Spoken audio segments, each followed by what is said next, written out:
Saturdays for the next few weeks. So we'll be meeting this week, and we will be meeting next Saturday. And I will make sure everything is updated on the Microsoft Teams calendar, so you have that. And then we'll go back to Tuesdays, but I don't want to, confuse you at all. So just know this week and next week is Saturday. We already met. This is actually our second time meeting this week, so it was good to see you all on Tuesday.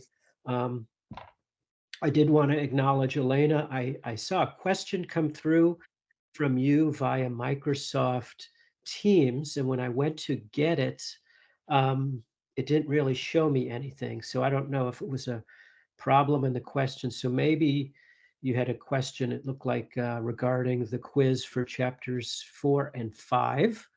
Maybe you can type that in the text, Elena. And I can answer that here, because if you have a question, I'm sure you're not the only one with that kind of question. All right. Also wanted to acknowledge that a couple of days ago, I posted the first assignment for everyone, and that's up on the Moodle page. It's under chapters 4 and under or week 4 and week 5. So I wanted to make sure whichever week you were focused on and going towards, that would be there for you. It's the same assignment. And we talked about it last week.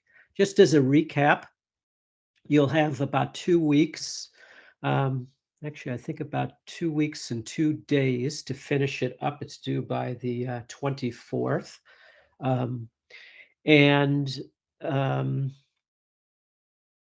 Just to give you a sense, it's again those 8 steps to the buying behavior process.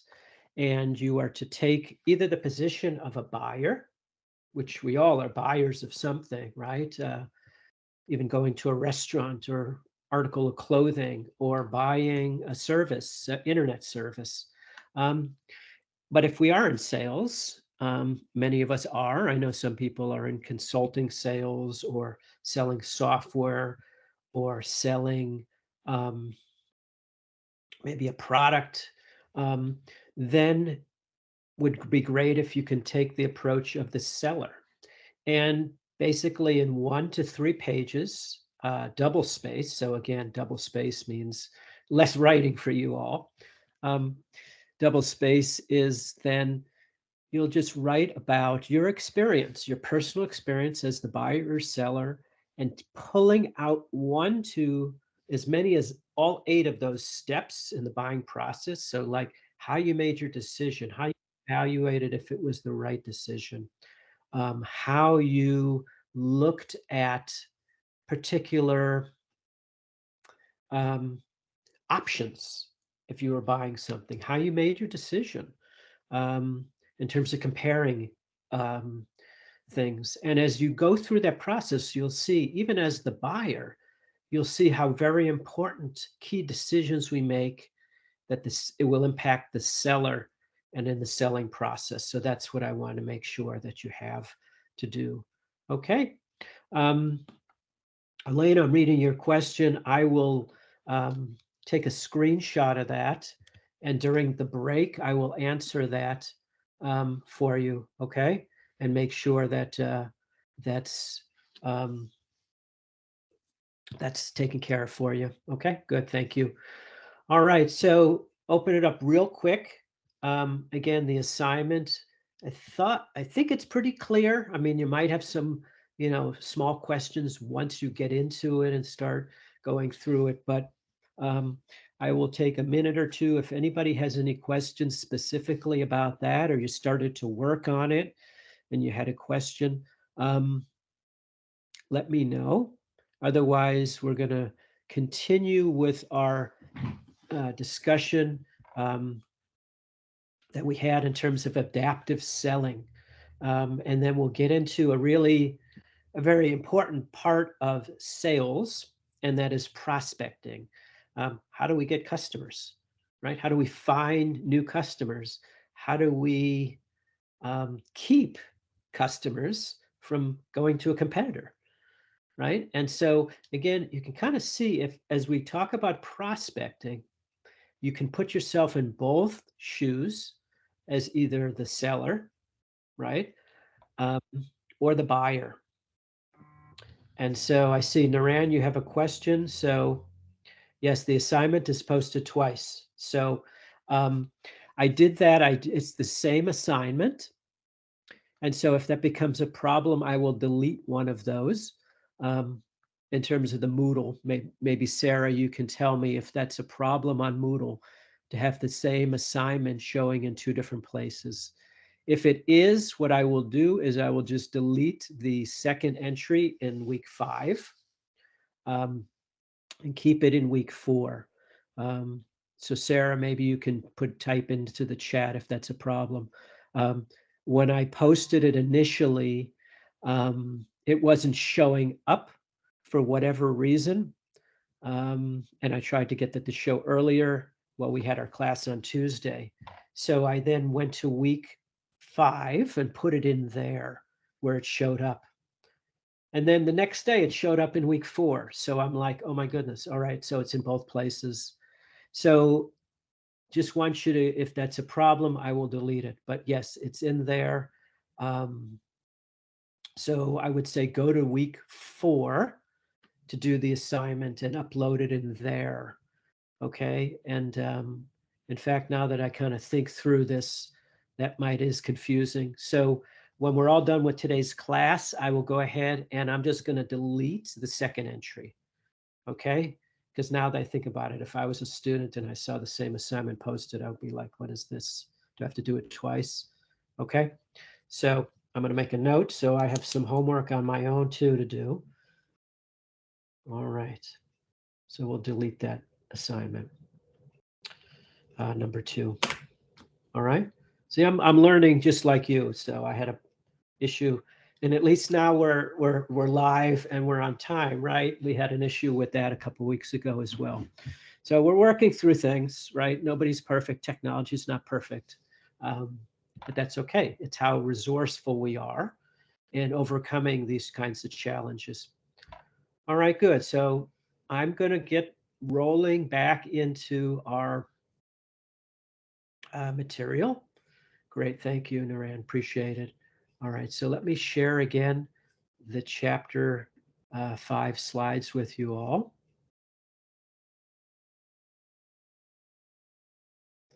And while those load again, just to kind of remind you of that adaptive selling model, it's just changing your style of selling, how you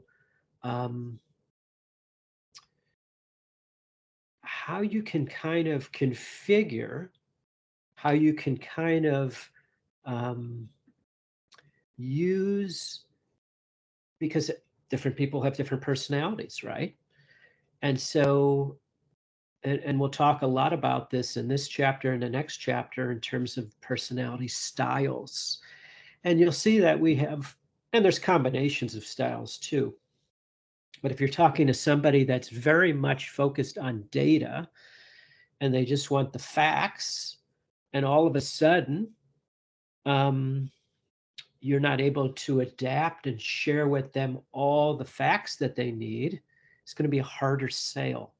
And think about this for you. If you are buying something and you're a particular way, right, in terms of maybe you're buying different things, and maybe you're buying a new stove, okay, a new oven, and you have particular criteria that you go to the store to buy. And I think this was last week, somebody was buying a television, right? The salesperson initially was showing them all the features, and it didn't make a difference because they already had their model they wanted to push. And they weren't listening. They weren't a good salesperson in terms of adapting styles. That's exactly what we're talking about here. The second salesperson came in, was much more open, asking questions, giving alternatives. And that was the salesperson that made the sale and had a very happy customer buying a nice TV that was what they wanted. right? So that's the difference. That's the difference, adaptive selling. So it's kind of blending and moving, and you have to have some skill, and we're going to talk about how to get some of that skill. Okay, so good. So as we move through this here, I want you to share this next slide with you here. As you can see, retrieving data. So how do we, and those people that have been in sales, or those people that have a way to track things. So even if you're not in sales, I know there's engineers here, there's people that are in business in various roles. You may have a tracking system, could be even an Excel spreadsheet that talks about where you are in a project. It could be managing a project. And so within sales, there's a system. It's called a customer relationship management system. For instance, the buzz name, one big one is called Salesforce, salesforce.com. Actually, they're going through some changes right now, but that's a big one. That's probably the biggest in the marketplace. And a CRM system, customer relation system, is all about storing, as it says, storing and retrieving important information about what your customers are doing, potential customers, about products, about competitors, all the information. Because as you know, if you're in business, there's a lot of information. If we're researching as a consumer, trying to buy a new car or trying to shop online for something, it's very confusing. So we need a place to put things so that we can be more knowledgeable later on, because our memories are not infallible, right? And we want to be able to figure out ways that eventually make us more efficient. And that's what this is about. These CRM systems, customer relationship management systems, make us more efficient. So when you become a very successful business person, successful salesperson, you're doing more and more business, you have more and more contacts. I mean, think about you on your phone. How many contacts do you have on your phone? If you're a salesperson, you'll have those contacts, but then a whole lot of information about each one of those contacts. For instance, when is the last time you talked to them? Who else do they need to make the decision? Like, they're one part of a decision team. So who else in their group helps make the decision? What they like, what they don't like, maybe their birthdays, maybe challenges you had with them, maybe times that were really helpful. If they're a long-term customer, you probably have a lot of data, even if they're a new customer. And we'll talk about how to, use this knowledge. They call this genius management. I guess it's genius management. I just think it's smart, because if we have information that's important, then we'll be much more successful at doing whatever it is we're doing. And some of this is called data mining. We'll talk a little bit about that. Being able to gather as much data and use it, make it usable. Just to have information is not the end game, right? It's, do we have information and it's useful? And when we get into prospecting, we'll talk about that, because it's not just, to have a ton of potential leads. You want to have qualified leads. And that gets into when we work through the CRMS system, it helps us to be able to do that. Okay. So as you probably read in your book too, these CRM systems, they have lots of features. So we're not going to spend a lot of time in these, but think about, again, if you use via a lot of contacts in your phone, when you do a keyword search, like you're looking up a phone number, you type something in there. And for a lot of my contacts, I put, a little bit of keywords, like maybe the company they're working for, or if they're a friend, who else they know, or how I met them. So if I search them, that pops up, and then it's a refresher. Maybe it's somebody I haven't talked to in a while. It's like, oh, Joan. Oh yeah, that's how I remember them, because they show up on my phone as a call. All of a sudden, I haven't talked to them. It's like, oh, they're a friend of so and so.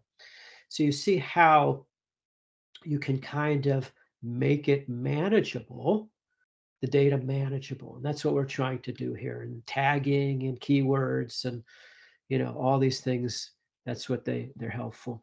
So I started to mention some of these social styles, these matrices.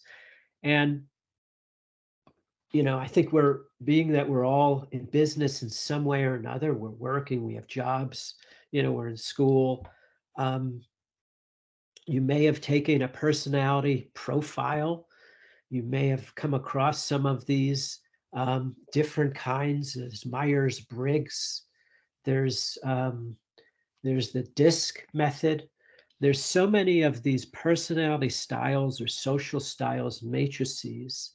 One of the earlier ones were developed by two professors, David Merrill and Roger Reed. Again, we talked a little bit about this in the textbook, but I wanted to highlight a few of these matrices, because as you start to work through adapting your style of selling, adapting your style of, again, I like to plug in that word communication, because to be good at sales, you have to be good at communication. So adaptive, we could call it adaptive communications. Okay. Listening, speaking, asking questions. If we ask always the same questions to different customers, well, we're probably missing something. So we have to have a lot of different kinds of reservoir of questions. And if we understand a little bit more about how we're getting through the questions, how we're changing our style, we can get through our sort of database of questions in the back of our mind and have, oh yeah, let's ask this question instead, because this one is more appropriate for this selling situation. So the word in red, you can kind of see style flexing. It's adapting our behavior to match the customer style. It's really like expressive, and they're outgoing, and you're really reserved. What you would do there is be a little bit more. It's not like you have to be like outgoing and they're outgoing, but you have to be a little bit more assertive in terms of asking questions, in terms of taking initiative. Now, if the customer you're dealing with is more reserved, they're quieter, and you're usually a little bit more expressive, maybe you have to pull back just a little bit so you don't overwhelm them. And then you can you're matching their style a little bit. It's not a perfect science, right? We don't have to, and we're not being inauthentic here. It's not like, okay, they're expressive, I'm going to match and mirror exactly what they're doing. If their hand gestures are one way, I'm going to do that exactly. No, that's not what we're saying. This is more in terms of relationship building. And I think innately, a lot of us already do that. We know probably people in our family, relationships with friends. People have different styles, right? We have friends that are more outgoing, have friends that are less outgoing, have friends that are more expressive and share everything. Those are the ones that post everything on social media. You probably have people like that. Everywhere they're going, every restaurant they go to, here's what I ate, it's like, okay. That's overwhelming for a lot of people, but for those people, that's important. Okay. So let's move along. I want you to get into some of these social styles, because again, that's what we want to talk about here. And there's some really good graphics here that are in the book that I wanted to highlight. Okay, so social styles, being assertive, right? And I just talked about that. The degree to which, think about being assertive. If I have a lot of opinions about things, I'm going to want to share those. I'm going to make stronger statements. Again, there's gray area. And again, there's no only assertive, only responsive, but there's sometimes somebody is more prone to be more assertive more of the time. That's what we're trying to find out. And again, a person that could be assertive in one selling situation and the opposite in another, depending on maybe the great one-on-one. Maybe you're great one-on-one. Think about this. And then you have to do a presentation for 10 people. And then it's like, oh my gosh, you see how your personality might change depending on the context. So we're going to talk about how to adapt this style. All right. So responsive again is almost like, they're more expressive. Responsive is being, I guess the expression you may have heard, people wear their heart on their sleeve. They like to show everything. If you watch sports sometimes, you see a lot of athletes. There are those athletes that get very emotional about things, right? You might have friends that are very emotional. Those are probably the more responsive kinds of friends. And it's not just, again, it's not either the pleasant or the unpleasant, it's everything, right? Again, it's not 100%, but it's more often than not. All right, so let me share, these are kind of good indicators of assertiveness. And again, it's in the textbook. It's not like you have to memorize this, all right? But generalities is what we're looking for here. So what makes somebody assertive? Again, we can kind of see this. If they're more assertive, they're going to be more talkative. They're going to probably take more risks. They're going to probably take more initiative. They're going to probably be talking faster, move more rapidly, because they're assertive, right? Maybe they're more energy, probably. You can kind of feel that. They call it that, this take charge attitude, right? Full of energy, rah, rah. These are maybe perhaps more of the leaders in the group, the more people with the strong opinions. Okay. And if you're less assertive, it's the opposite, right? Perhaps those people speak more slowly and softly. It's not, again, perfect science, because I've known people that speak very softly that are extremely assertive. It's just that's their nature. But overall, looking at the overall picture. So people that are less assertive, they probably take less risks, right? If they're less assertive, we talked about this last week, right? In terms of body language, in terms of reading the nonverbals, they might lean backwards. They might not look directly at you all the time, right? They might be a little slower, a little less expressive with their hands. Okay. Again, general kinds of things. And as we get good at figuring out, I guess it's figuring out, we then can kind of assess, okay, this is the kind of the person I'm dealing with, especially if it's somebody new you're talking to. And then you could ask a question based on what you notice. Okay. Responsiveness. So if somebody is more responsive, again, we talked about, they show more emotion, right? They like to share opinions more. They're probably more playful. If they show emotion, that they're probably more freely. I've been to Italy a couple of times. I don't know if anybody has been to Italy, but many Italians that I've met, and we've stayed with some, and have taken all-day tours with local Italians, and they tend to be very responsive. At least the ones I've talked to, more so, very more emotional, very much more informal, except in Milan, but certainly in other places, a little more informal in terms of their dress, move more freely, they're more friendly and playful, joyful, expressive, animated. Okay, so maybe you could say if somebody's from Italy, perhaps it's a higher likelihood they're more responsive, right? These are kinds of things. Then you put that in your database, CRM system, right? Okay, they're more this. You'll develop these skills as you go through life, and some of you are already probably very well versed at these skills. So I'm probably preaching to the choir here. You kind of think about this sometimes. Um, and if they're less responsive, think about that. Maybe they're more serious. Maybe they try to keep their emotions in check more so they're not sharing it with you. Again, these are behaviors that people are prone to be making, right? If we're talking about, as we did in the very beginning, the buyer behavior, even those 8 steps to the buyer behavior model, what is inside a person's head that's getting them to decide what's important?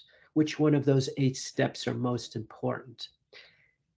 These personality styles get into that.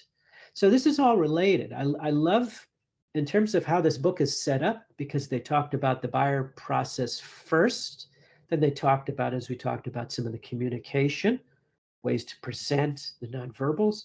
And then when we get into these styles, you see how it blends from one to the other. And then we talk about prospecting, and there's like a building of a sequence here in our skill level.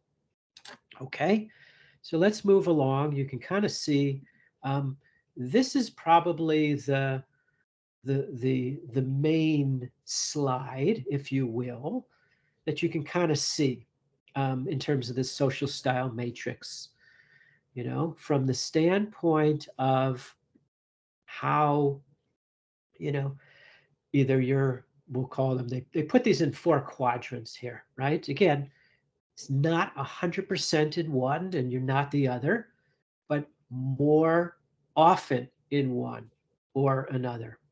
So there's the driver personality. Again, you may have heard this before. The analytical style. There's the amiable, right?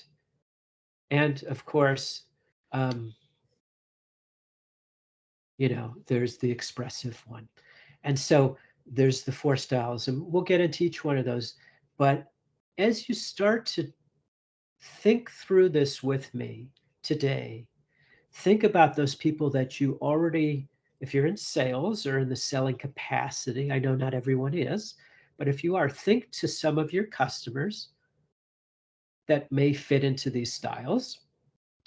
If you're like me in a business and not just in sales or not in sales at all, think about people in your company that you work with that fit into these styles, or even people in your family or friends that fit into these styles. And then you'll start to see how, oh yes, because they're more expressive, they get upset when I do this. So I've had to adapt. I've had to adapt and do something different. Or because they're more of a driver, I've had to talk to them in a certain way because they're always trying to take charge. And I've had to like sometimes pull back because they're overwhelming sometimes. So you'll kind of start to see how all these relate to each other. Okay. So again, drivers have this, and you think drivers, it makes sense. They want to get ahead in their company and career. I mean, who doesn't, right? But these people are relentless. Okay. Relentless is a word that I would use for these drivers. They make quick decisions. They're more efficient because they take charge. All right. Drivers, again, not 100%, but more often base their decisions on facts. You'll see how expressives are more emotional. They don't need the facts as much. They make more emotional decisions. Drivers, you know, they want facts. They take risks. So a driver, while they may be a harder person to sell to, they may be more open to making a new buying decision because they take risks. So there's advantages and there's some disadvantages to dealing with each one. They also like to influence. So again, if you think about this, if you're influencing a driver and you're a salesperson, you need to show up like very organized and businesslike. Think about that. Not that you wouldn't want to, no matter who you're at, but it's more important because if you know that their decision making is based on facts, well, you need to be really organized here. And if and I knew a couple of drivers in um, early on in my sales career, and I knew that if I didn't have my data, all the reasons why that um, the potential objections that they had, if I didn't have every one of those ironed out ahead of time and in a way that they understood, like if their objection was price and I didn't have 8 ways to deal with that, um, I would be in trouble because they would want that.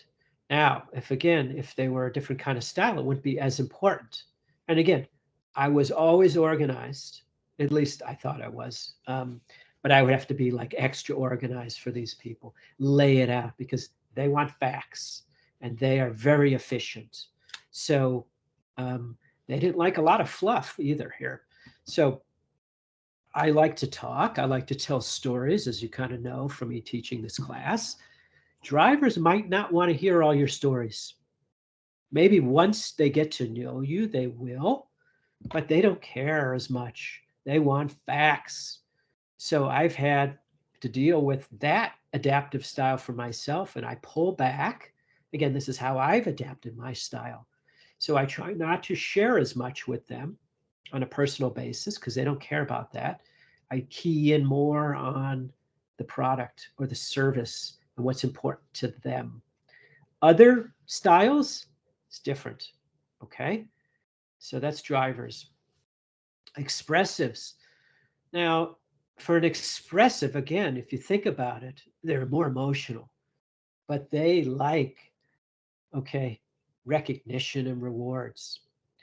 Because they're expressive, they get more, um, they feel more power inside in their quest for reward and recognition, because that's important.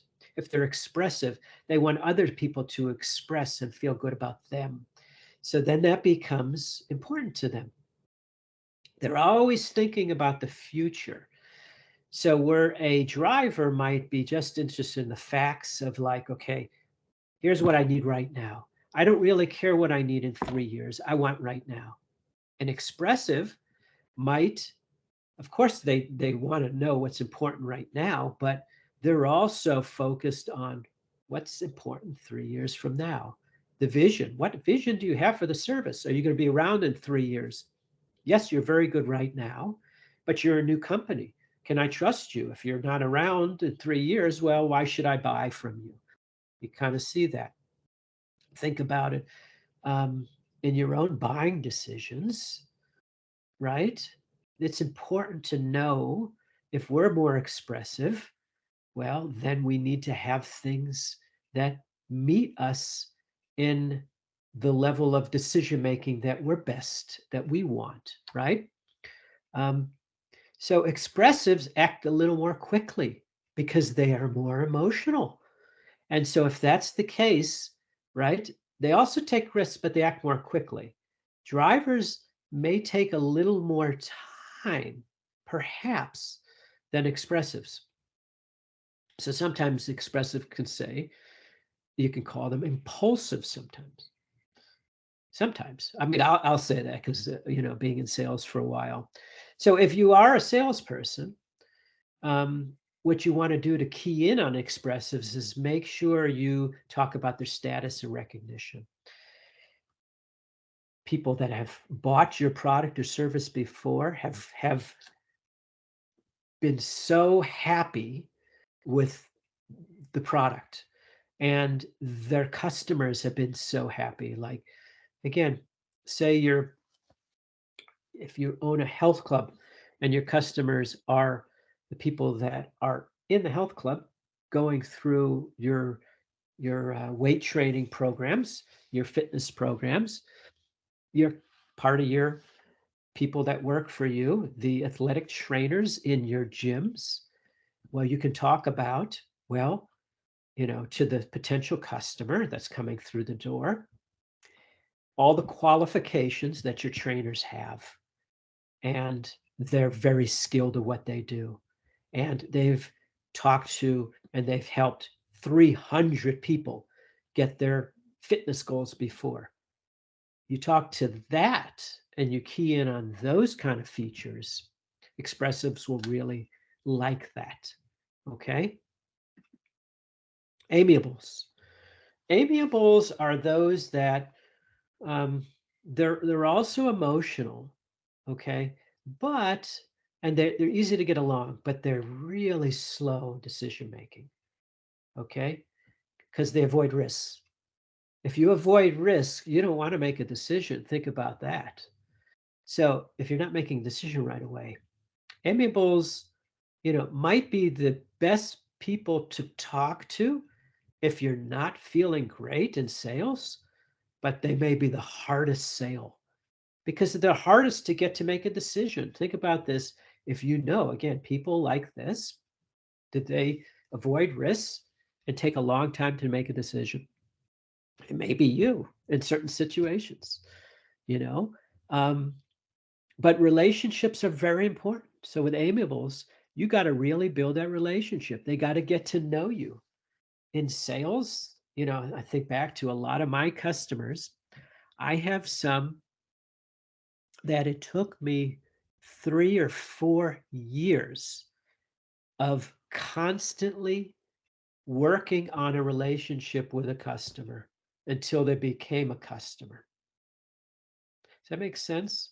If you're an amiable, they're that slow. But it's not like I'm like you kind of almost know that they're going to give you, oh no, I'm not going to buy. They're not going to tell you I'm an amiable. Okay, nobody's going to tell you what they are. You got to kind of figure these things out for yourself. And so if you notice when you're trying to sell somebody and they keep pulling back, or they don't take risks, and you ask them different questions and they're like, when's the last time you changed your service? And they're like, well, it was 1997. It's like, okay, they stay with what they have for a very long time. You can kind of get a sense of how they make their decisions, because that's what we're trying to key in here. Okay, these personality styles are about decision making. And if they're about decision making, they're then about behavior.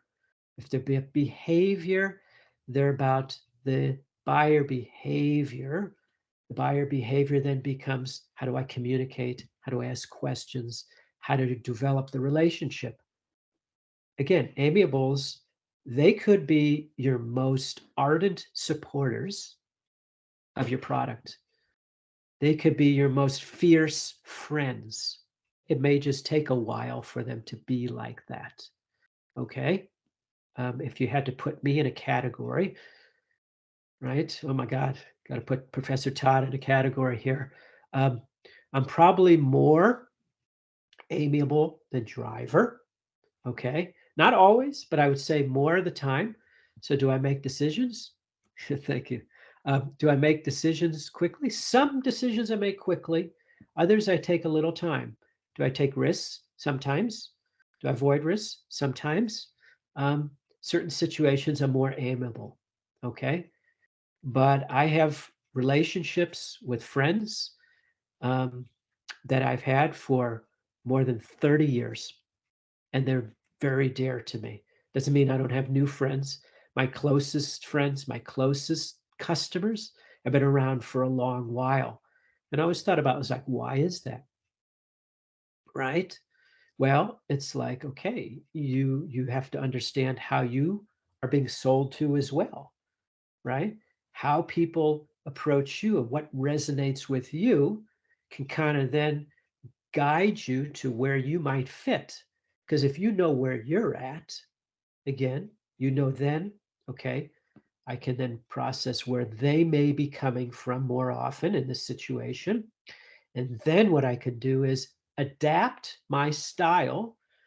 Again, it's not like you're going to all of a sudden turn into, I'm going to be driver, even though if you're more amiable, but you could then make some change to lean in to one of the other styles.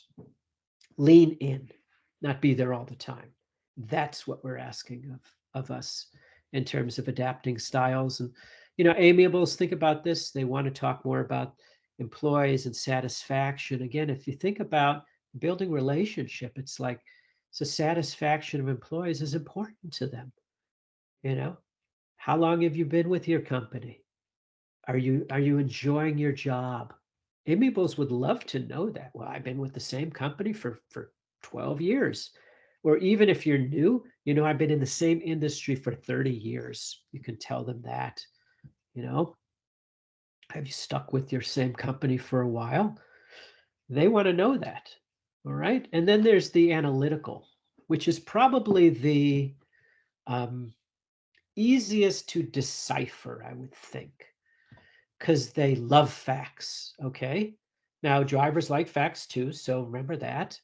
But analyticals are logical and they're principle based. Okay. They do not deal with emotion, right? So they will not make a decision on emotion. But if it's only facts, think about the accountants, the people that you might know that do the tax planning. Accountants, again, that's a stereotype, but accountants are number crunchers, people that are controllers of a business, anybody that's in finance. Perhaps they're more analytical and they like facts. And because of that we're suspicious of power. Okay, whereas a driver likes, they like power, they like to hear it. And the expressives like to know about the power and the personal relationships. Analyticals, they're suspicious of that, so you got to be careful, because again, the thing about analyticals is they make their decisions a little more deliberately. Now they're slow, but they're deliberate, meaning if you give them the right facts, they'll have the data they need to make the decision. So they're motivated to make the right decision, which means on the other side, they're also highly motivated to avoid making the wrong decision. So there's a tension sometimes there. So it's your job in dealing with analyticals to give them the right facts that they can need. Okay? The best facts that they can need. So think about, if you're a salesperson, solid evidence is what is asked for. Okay? So that's, basic styles. All right. So you might be thinking, okay, how do we identify who we're talking to, what styles they have? All right. I always say, you're not going to know right away. And that's okay. That's what conversations are about, communication, asking questions. And I don't want you to kind of assume, this is a problem, I think, for new salespeople. And I did this when I was newer. And I have to remind myself, even though I've been in sales for a long while, to still not do this when I'm talking to somebody. Assume I know where they're at. Even if I'm like they're an accountant, they're analytical, I'm going to still be open to the possibility that there might be something else. Now, in the back of my mind, I'm kind of like formulating how I'm going to ask questions, but I'm going to be a little more open until I get more signals from them to kind of give me that, oh, yes, they are that way. That's how they decide. That's how they choose their products or service. Okay. So there's that word. Again, I can think, avoid assuming that anything that they're doing is associated with a style. But we fall into that even though it's a reminder, okay? So we need to test our assessments, test our assumptions about what we think. And we might think they're one way, they might give us, and then we have a conversation with them the next time and it's completely different because they just changed their style based on the context of what was happening. And so it's like this evolutionary process. So cues are important, right? So of the images that we talk about, this exhibit 5.5, I'm going to say is very important. Okay. And in fact, I will point this out. When I say it's very important, it's probably going to show up on your final exam. Okay. So write that down, exhibit 5.5. All right. Cues. Cues are, again, tendencies. And if people are a little bit more this, then a little bit less that, perhaps they're more of a driver or amiable or expressive. So that's what I want you to key in on here. That's why this is really important to kind of think about. Okay. Analytical, again, maybe they have more technical background. Maybe they're more conservative in their dress, right? They're not expressive and they're not going to maybe be, a little flashy. Maybe they're going to be like, again, a little bit more like me, but although I don't have a tie. So, not totally conservative, right? I took a button off the top of my shirt so you can kind of see. Just kidding here. So drivers, you think about this. They also could have a technical background, right? An attorney could be a driver, right? And since they're so focused on facts and tasks and efficiency, their calendar is extremely important. Meaning, I gave you 30 minutes, you have 30 minutes, not 32 minutes. If you take 28 minutes, that's great. I'll have 2 minutes for the next customer. So you got to be very attentive to a driver. Again, think about, the style and how we have to change and adapt our style to other people. Tendencies, cues, amiables. Again, not perfect science. Liberal arts background could be more often, or maybe they like more arts. Maybe their hobbies are more arts, classics, history, sociology, English. Maybe their hobbies are there. Maybe that's not their degree. But you can kind of then get a sense of that. Their office is more inviting. If you go and see their office, it's more friendly, right? Maybe they have pictures of people that they are in relationship with and their family and all over. You can kind of see that. A little more casual in their dress. And then expressives, again, you can kind of read through this, and you've seen this in your book already. Perhaps again, but expressives are a little bit more, you've probably seen these. And again, why I say I'm amiable, so maybe I'm in the more the bottom ones sometimes. Definitely probably less analytical. My wife's more analytical than I am. So I could say definitely not there. So more in the bottom half. Expressive, well, I have motivational slogans around a lot. Does that put me in expressive? I don't know. I like them because, you kind of think about that. They put you in a better frame of mind, a better mood. I'll give you one also. Not only do I like motivational slogans, like Nike's "Just Do It" or something like that. I like motivational questions. Motivational questions get you thinking. Think about this for adaptive learning. Think about this, how you can use this in your own job. Motivational kind of question. We talked about this in the first week or two. If we're feeling like, I'm talking about emotional intelligence, remember, if we know how we are, if we assess that, and if we know that we're feeling in a more powerful, positive mood, we're going to be able to be a little more effective at whatever it is we're doing. Doesn't guarantee we'll make a sale, doesn't guarantee we'll win the job or, make, whatever it is we're doing the best, but it will put us in a good position to perform well. Okay. Here's a good question to ask. Here's a couple good questions to ask. This will help impact how we are in a sales situation or in any situation dealing with another person. So a question I love to ask is, what am I most excited about right now? So if I ask what I'm excited about, so it's not just a motivational quote that I have on the wall that gets me excited, but I think about, okay, what am I most excited about? I then think about it, and then I feel that. Okay, I do that ahead of time, and all of a sudden I'm like able to perform a little bit better. So how do I teach? How do I like teach this class?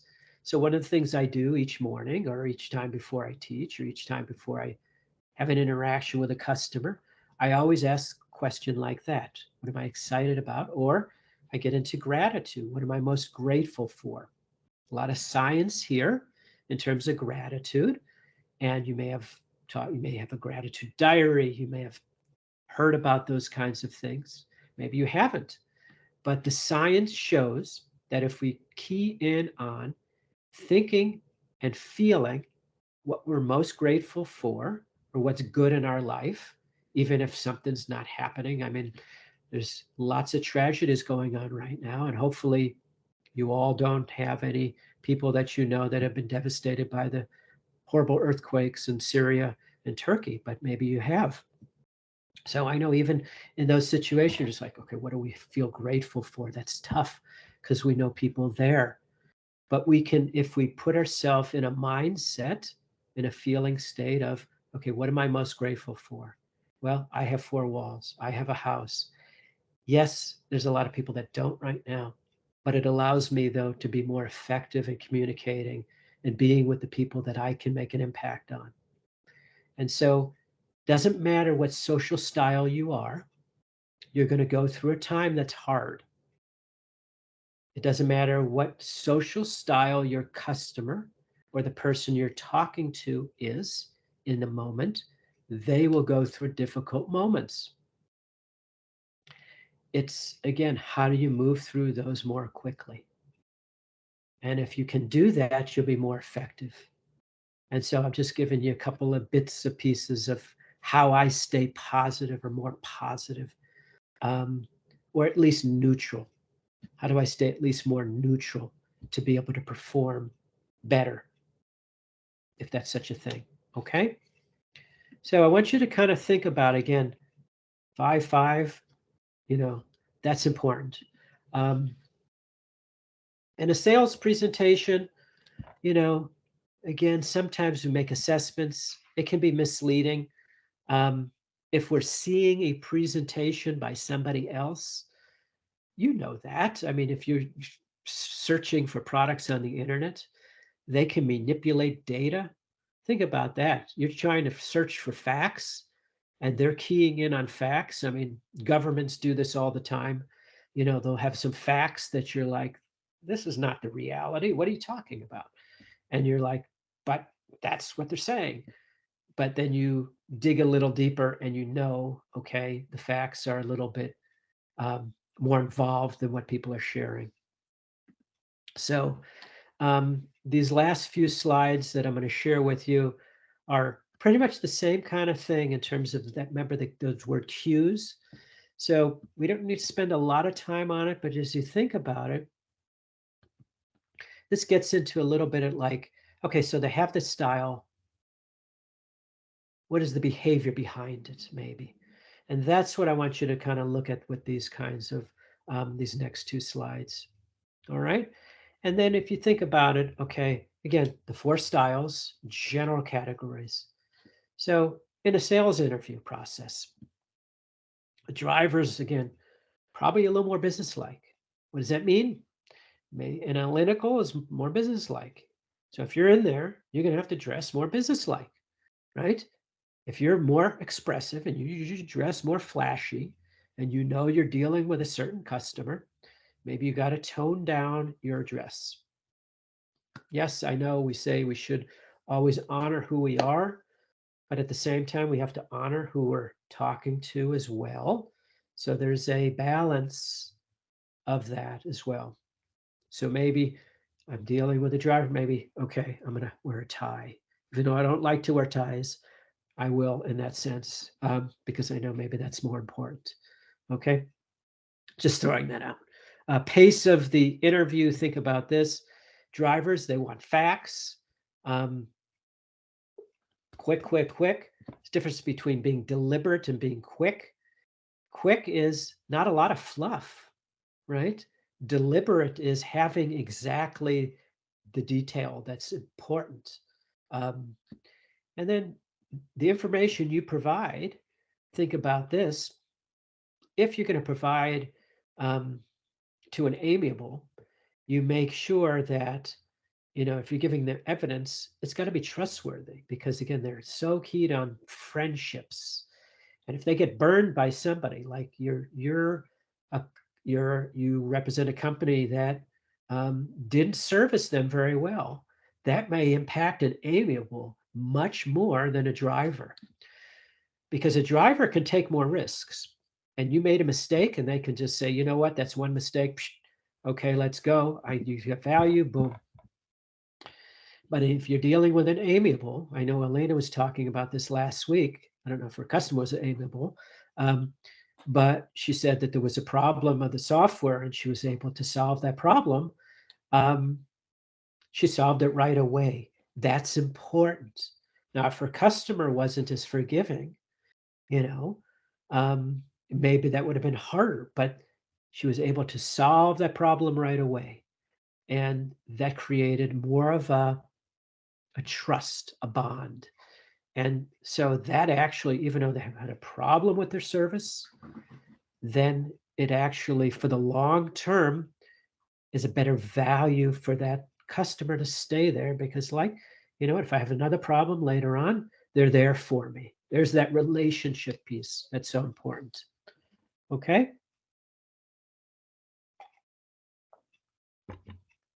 So other things you think about. Can we, if we're going to do a presentation talking about benefits, product, my service benefits, drivers, just the facts. What can my product do? They don't care about how you are doing with the company. They want to know about the product or the service. Is it working? Is it doing what it says it's going to do? That's the key. Now, presentation of benefits for an amiable, maybe, is this the best product to solve my problem? Maybe they want to know about 9 different products. They're a little bit slower to decide, so they have more time, and they're going to want to know that. Drivers don't care about all the other products. They want the product that will cater to them. Amiables want to know about everything. Again, they're expressive. They're going to talk more like an expressive. Okay. So kind of start to think again as you work through different situations, as you read the book, as you work through the scenario in your assignment about buyer behavior. I will tell you this, if you would want to, you can even put in thinking through what social style they are. As you talk through in your mind, okay, I'm selling this, maybe they were this style. Now, again, that's not part of the assignment. I don't want to make that as a mandatory thing. But if you really want to integrate the material in this course, this is what I want you to do. It all relates to everything. So you can kind of start to see that this is helpful in whatever it is we're doing. The word I want to share with you, and then we'll talk about this one other thing, and then we'll take a break. We'll take our break. Versatility. There's this word, can we be versatile? When we're adaptive in our communication style, adaptive selling, we become more versatile, meaning that we can make our product or service more versatile, which is like able to increase its value, increases the relationship that we have with the customer if we're more versatile. So this versatility is our ability to, over time, adapt. Less rigid, more flexible. So you can kind of see here, if companies, if they improve the versatility of their salespeople, how do they do it? They train their salespeople more, right? If you want to get better at selling, you take a class like personal selling, like you're taking right now in the MBA program. You take the other classes like organizational behavior and entrepreneurship, and you get better business. You do sales training. That makes you more versatile, so you can adapt. You can then go into different settings and different environments and be effective in different ways. So then also you use, and we'll do a little shout out to the second assignment. There'll be a little more role play-ish in there as well. But okay, so and I see somebody has to jump off now. No worries. Again, everything is recorded, and so that's that's the beauty of online training, online teaching, and classes is that we can record things and you can come back at a later time, even if you've been here, and you can review it in that way. All right. I know Sarah sent in a great update about the YouTube library and how to access all the YouTube classes, or the videos on YouTube. All right. So role plays, spot problems, teach different, we can work on different styles. All right. So the last thing I'm going to share with you, and then we're done with this chapter, and then we'll take our break. Start to kind of think about, there's, as I mentioned, there is, I don't know, I could think of at least 8 or 9 of these personality styles. All right. There's this value index, VIA, I think it's called. Like I said, there's Myers-Briggs. There's this particular protocol with the expressives and amiables. There's lots of different ways. And so you may have already been through some training in your company. And so what it basically comes down to, whether you could talk about people as a dominant, some people are more sociable, some people more relators and directors, and some of these styles put people in different colors and quadrants, and Myers-Briggs puts people in different labels with an I, which is like a person in IT and P. I'm trying to think of all the, they have a little expressive, they have different language, different lingos, right? So this might not be the only way to think about people and classify people. And so people say, well, are they more like this might be more appropriate. Sometimes I use this. Are they more like an owl or a hawk or a dove or a peacock, right? Personality styles. And how do I relate to them, right? Peacock, more flamboyant, more showy, more expressive. Hawk, well, you know what a hawk is, right? If you had to put one of the styles we talked about, amiable, expressive, driver, or analytical, which one would the hawk be?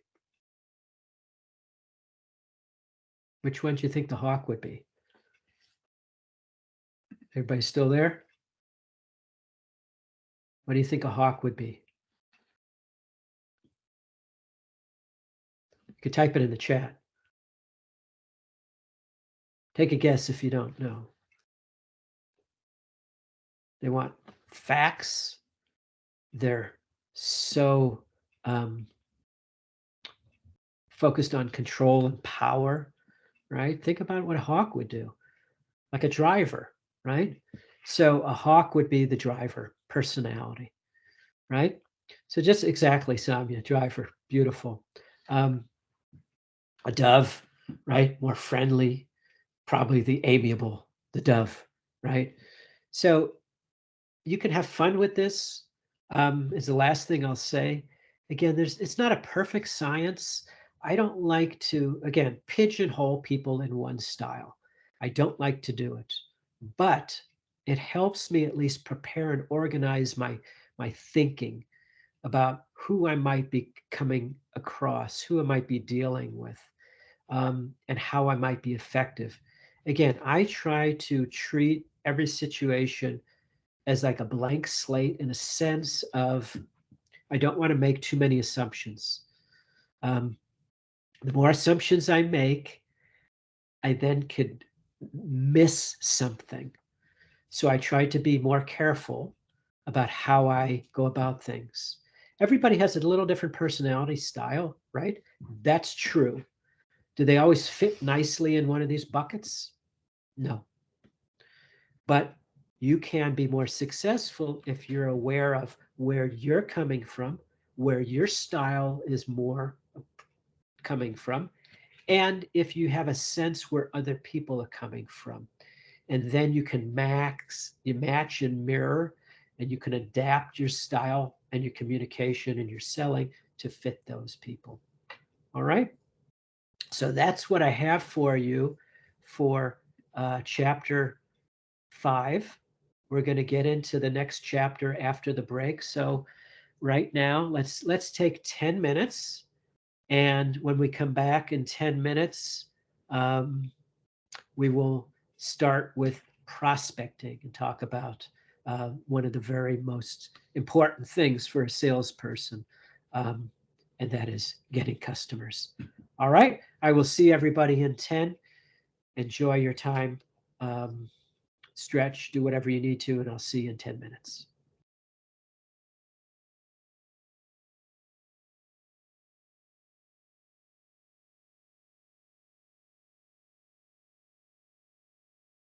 Welcome back, everyone.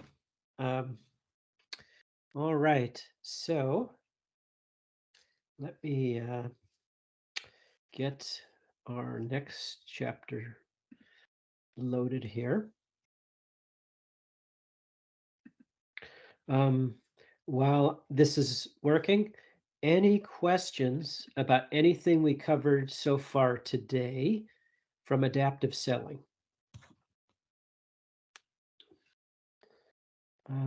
Feel free to ask it now, or I will go right into the next chapter.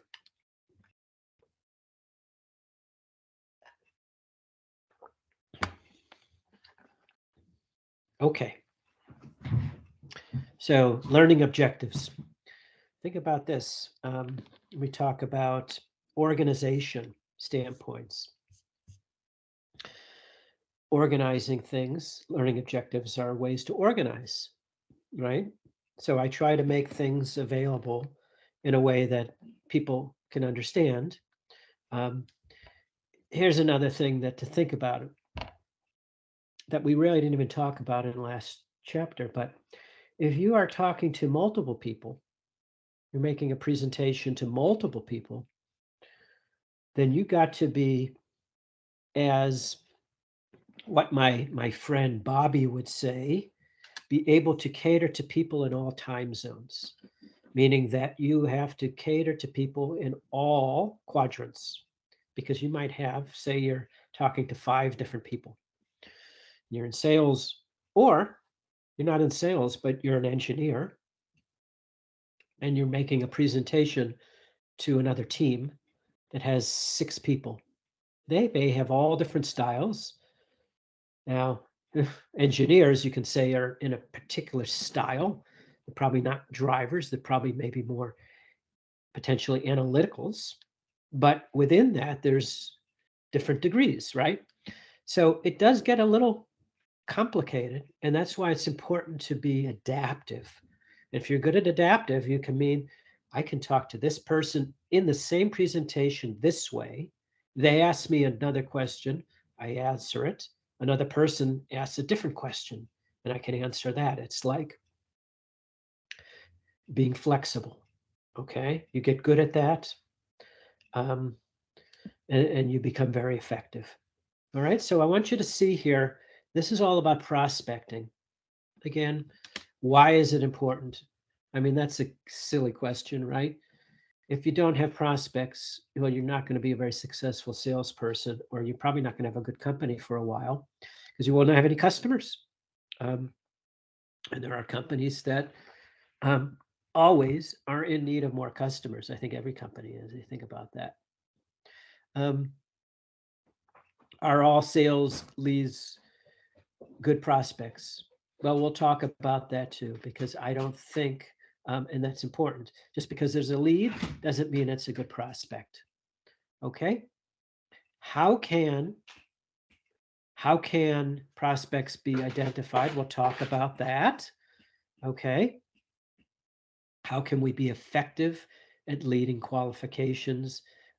We talk about this, and how can a salespeople overcome, we'll call it reluctance of a prospect. If you don't like to look for new prospects, right? New salespeople sometimes it's hard to find prospects. It's not an easy job. Sometimes you can pick up the phone and call and talk to people. Sometimes you just got to knock on doors. That's like the old way, right? I don't know if that's different with COVID as much now, but it used to be knock on doors. Just keep. They used to say sales is a numbers game. To some degree, it still is, meaning you got to have numbers of prospects. And we'll talk about this graphic in a minute. Let me jump to it right now. You can kind of see the sales funnel. You get a certain amount of leads. They say 1,000. Okay, just a lot of leads, and that filters down to a smaller number of prospects. Leads are anybody. Leads are they're standing. They want your, maybe a potential they could buy your product or service. Prospect is an actual potential, a pretty good potential. And of those pretty good potentials that have a need, that are actually want what you have, how many are customers? They have 15 here. Sometimes it's less, sometimes it's 5, sometimes it's more, sometimes it's 30. It just depends. But you can kind of see it's always the sales funnel. You need a lot more leads to filter and a lot more prospects. Customers that's the sale end, right? And of those customers, how many will keep buying? Hopefully more than one will buy your product for a longer period of time. All right. So prospecting. Identifying potential customers for your product or service. Pretty important. If you think about this, why might you want more prospects if you're in sales? If you own a company, I think there's a few people that are not in sales. I remember this. I think it was either might have been a Mohammed or Ahmed or somebody. I remember the very first class. It said that they're getting close to retirement age and they want to open up their own business. So if you have your business, you want new customers, even if you're not in sales. Well, if you own a business, you're going to be in sales, whether you want to be or not. But customers go to competitors. That happens. I've had customers that all of a sudden they were with me. I serviced them very well, but they wanted somebody more local to where they were at, so they chose somebody else. It happens. Okay. Bankruptcy, well, people have to pay, right? So that's important. So if you have a lot of customers that can't pay you money, they can't pay for your product or service, what good is that either, right? Some people move. That happens quite a bit. Merge with non-customers. So, meaning that sometimes your customer, you only need the product or service one time, and then it becomes like, I don't need it anymore. It's like recently I bought a vacuum cleaner. How often am I going to buy a vacuum cleaner? Well, if I buy a junk one, maybe every year, but I bought one, hopefully that will last 10 years.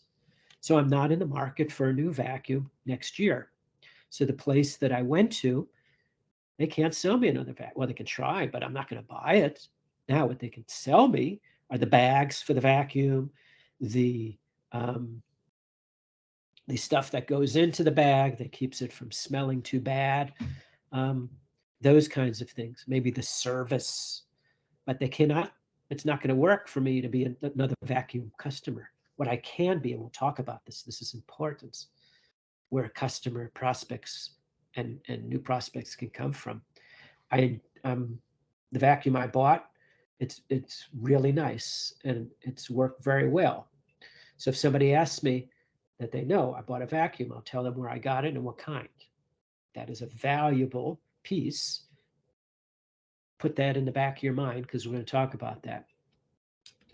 And sometimes we decide we can do without a product or service, right? I live in a cold weather climate, but how many cold coats can I buy, right? So I have enough winter coats and enough warm coats and warm clothing. Sure, there's always nice stuff, but I don't need another coat. Even if it looks beautiful and it's on sale, I don't care. I already have it. So it's like sometimes I bought one, I enjoy it, I don't need another one. So again, it just depends on, you think about if that's the customer that you bought, that you have a customer that your product is so good, maybe there's another corollary product with that you can sell, a scarf, a hat, gloves. Just throwing stuff out, you can kind of see where we're going, and then we're going to talk about this later on too. But prospects are important because you need them to survive in business. You need them, and if you're not good at finding prospects, you're not going to be good in sales, period. Now, the difference between a lead here. So everything begins with a lead. A lead is a potential prospect, potential. There's this idea that if I have 1,000 leads, that's going to be 1,000 customers, right? So I just need leads, and it doesn't even matter.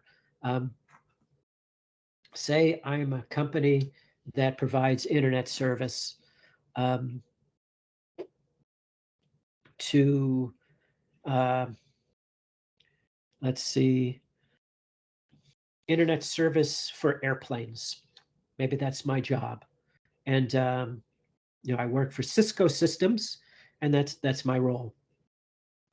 In a sense, if I want to make sure that all the different airlines can use my system and put it on their airplanes so that all the people can have internet. So there's obviously, it's very different than a home system to put in your home or an apartment. To put it on an airplane, you got hundreds of people, and it's probably different than, because it's moving, and it's probably different because it's, you got to have certain security systems, and it can't impact the airplane systems. So it's very different. So what if in my leads I had, okay, all the airplane manufacturers and, United and, this airline and Portugal Air and all these different airlines. But I also had all the car manufacturers, and I also had, which could be similar, but then I also had all the individual people in their homes, as leads. Like I had this person who I met at the grocery store, and I thought, oh, wow, I could service them with my internet. And I just put them as a lead, because I just got their name. That's not really a good prospect, right? It's almost like a waste. But again, sometimes you don't want to judge, but otherwise kind of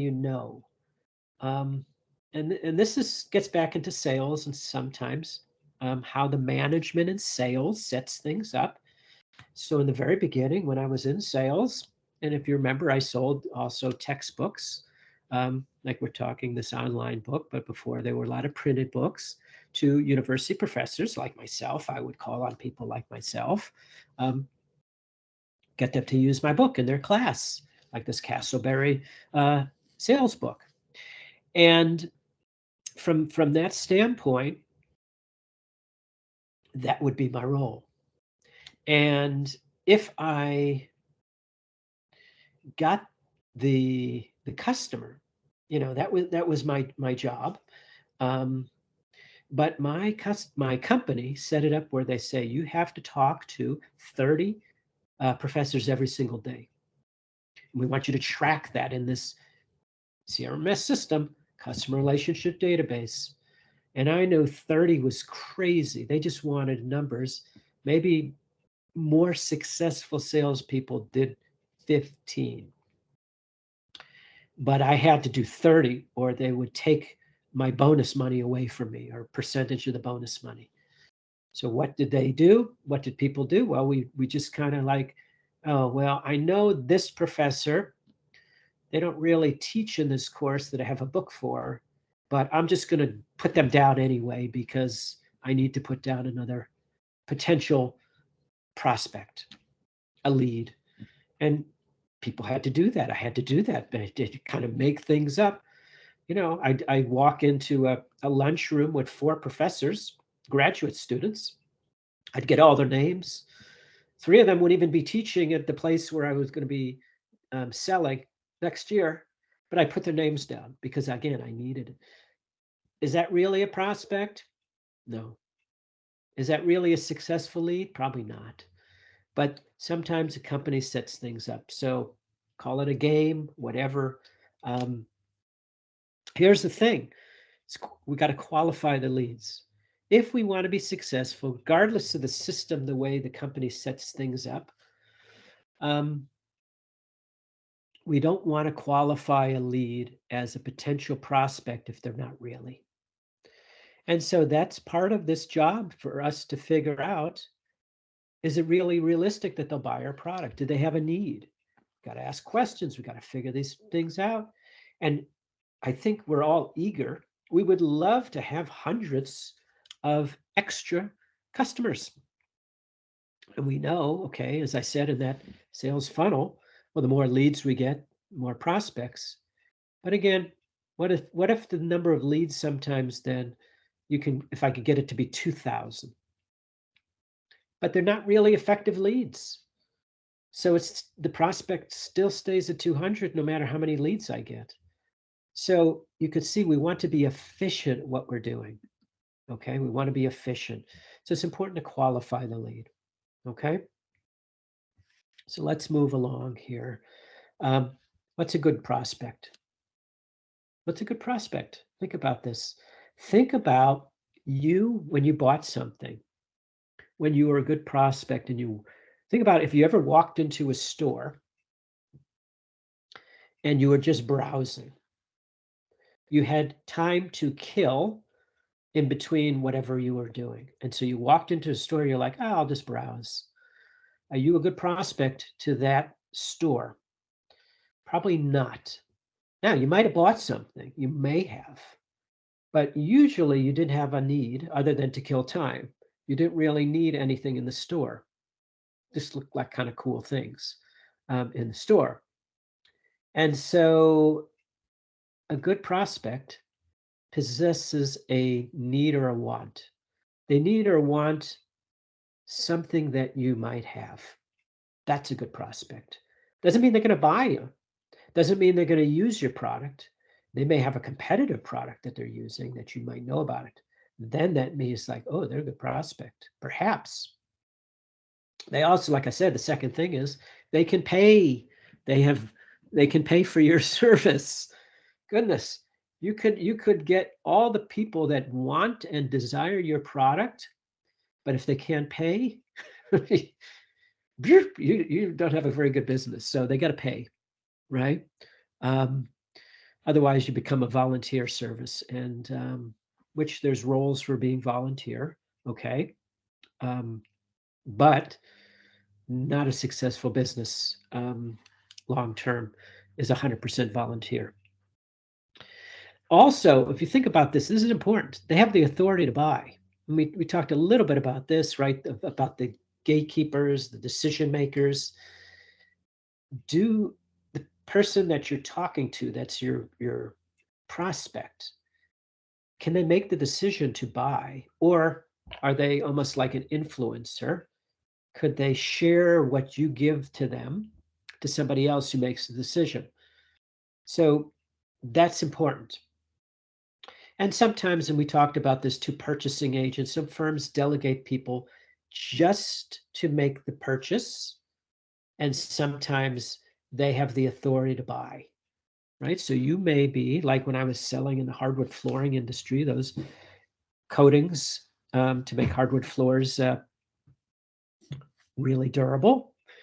I had some customers that were buying agents. They represented their company of hardware stores, and their role was to talk to people like me, the seller, to make the decision.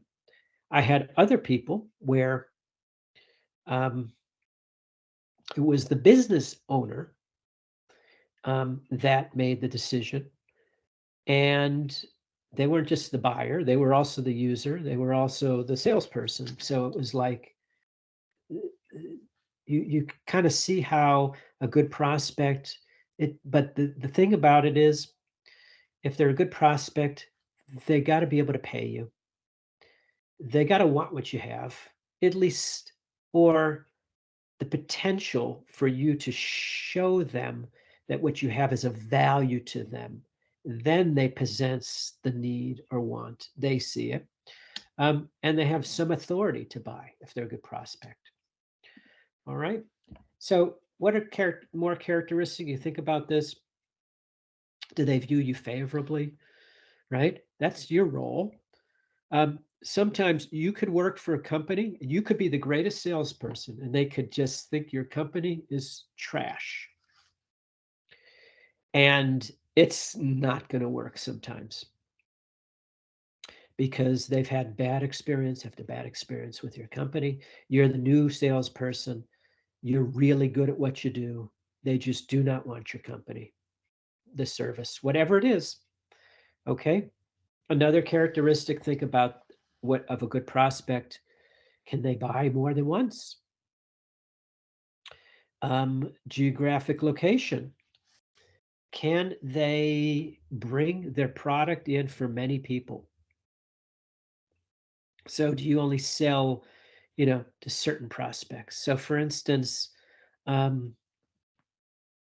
say I sell, there's a coating that you can put on a window, like at your home or think about this, to protect from the UV light. So you can put it on office buildings and cars and any kind of window where the sunlight comes in and it fades. The UVs from the sun fade furniture, clothing. It makes things get deteriorate.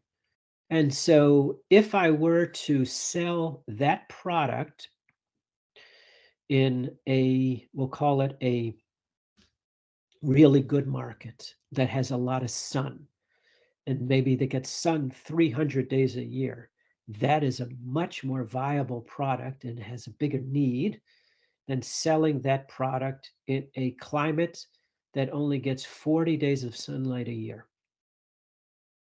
Right? That makes sense. So geography wise, I have a bigger opportunity to sell my product in certain places. So you have to just think about it. I'm not going to probably, if that was my product that I sell and I had a big territory and I knew that part of my territory was people that only had 40 days of sunlight, yeah, I might see those people a little bit, but I'm not going to spend the majority of my time there because those aren't the best prospects. Okay. And then think about like timing of purchases too. Other criteria. You know what? I need your product, but I won't need it until 9 months from now because I have a service provider for my internet that takes me through December of this year. So yes, I need your product, but I'm good until next year. Is that a good prospect? Well, it will be potentially, but next year. So you have to wait. Again, using a CRM system, customer relationship management, you would put a tag by that customer. Let's reach out to them and say October to see if they're still interested. Maybe they've already renewed with their current provider, or maybe they're still open. Okay, so you can kind of see how all these systems relate. All right. And then it becomes this like insight selling, meaning that we don't really have a clear idea, again, it gets back to assumptions, right? As we evaluate who our potential prospects are. Sometimes it's like we have an insight. We get good in sales, we can kind of think, maybe they don't show that they have a need right now. But you're thinking, wow, if something changes, there's something there. Maybe I can offer value to them later on. So you stay in contact with them regularly. And all of a sudden they become a good prospect. Right? So things change and shift and morph. And you might be thinking, okay, I'm not in sales right now. How does this pertain to me? I want you to think about this from your perspective again. If you're being sold to, we're always being sold something. How did they find you? How did they contact you? And that kind of can give you some sense of how somebody else could be successful. So there are so many different ways to create leads. Okay, we're not talking about prospects, we're talking about leads again. So we'll go over a few of these. One of the most powerful, and I mentioned this earlier, remember I said file something in the back of your mind for a moment, satisfied customers. So my current customers are my best customers, and that happens a lot because my current customers will also give me leads for somebody, you know what, Joe might want your service because they really need a coaching, and they have some kids that are in that do sports, and they're having a hard time right now with managing their stress. Maybe they want to talk to you. So as you can see, satisfied customers, this is why it's important to offer a good product and service and follow up, because then they'll recommend you. That's a really good source. So it's always important to follow up with your current customers. The endless chain is, one lead to the other. We'll skip that for now because that's kind of silly. Sometimes we go to networking events, right? Where there's maybe some potential buyers out there. When I got into the coaching and training business and teaching, I joined a group it was called the Society for the Human Resource Management. So all the people in that group were part of companies that potentially made buying decisions, and they had networking events, and I would go there because I joined their association, and I would try to meet people that were in that group. And then there was you think about this, obviously social media is huge, right? LinkedIn, Facebook, Twitter, Instagram. You can prospect for customers incredibly. You can put ads on, we'll talk about that. How many people have a website, right? Email, bulletin boards, forums, news groups. So even within like Facebook, there's news groups, or there's a group within Facebook for parents of athletes. And so for me, and being in business and being in sales, I joined that group. And so for me, I interact with that group, not directly to sell those people, but to offer a value and a service, meaning that they will know about me and what I do. And it's kind of a passive way to generate leads, because who is this Professor Todd that's always sharing good information? Oh, look what he does. Oh, my daughter, my son might need somebody. So that's a good way to kind of get a lead from that way. That's worked for me before. If you work for a big company, you might have a marketing department. That's not always realistic. Okay. But there's also, we can do webinars and seminars, which a lot of these are free, like online, to promote your product, to promote your service. We could buy lists or directories. That's always possible, right? There's always directories of suppliers. directories of potential prospects. Now, a lot of that you have to pay for. Sometimes there's companies that just sell lists. So there's, and they're always looking. In fact, they're trying to reach out to me too. They're like, buy my list you get 10,000 leads for $500. And then I'm thinking, yeah, 10,000 leads is fantastic. Remember that sales funnel. But are these leads potential prospects? Probably most of them aren't. And so why would I spend money to just get leads that wouldn't even be potential prospects? So you have to be aware of what you're doing. But there's lots of, and it goes on and on. You can cold call. You could pick up the phone. You could just go through a directory. You could use inside salespeople, which are people that are maybe sitting on the phone, dialing prospects. You could hire other people to do this work for you.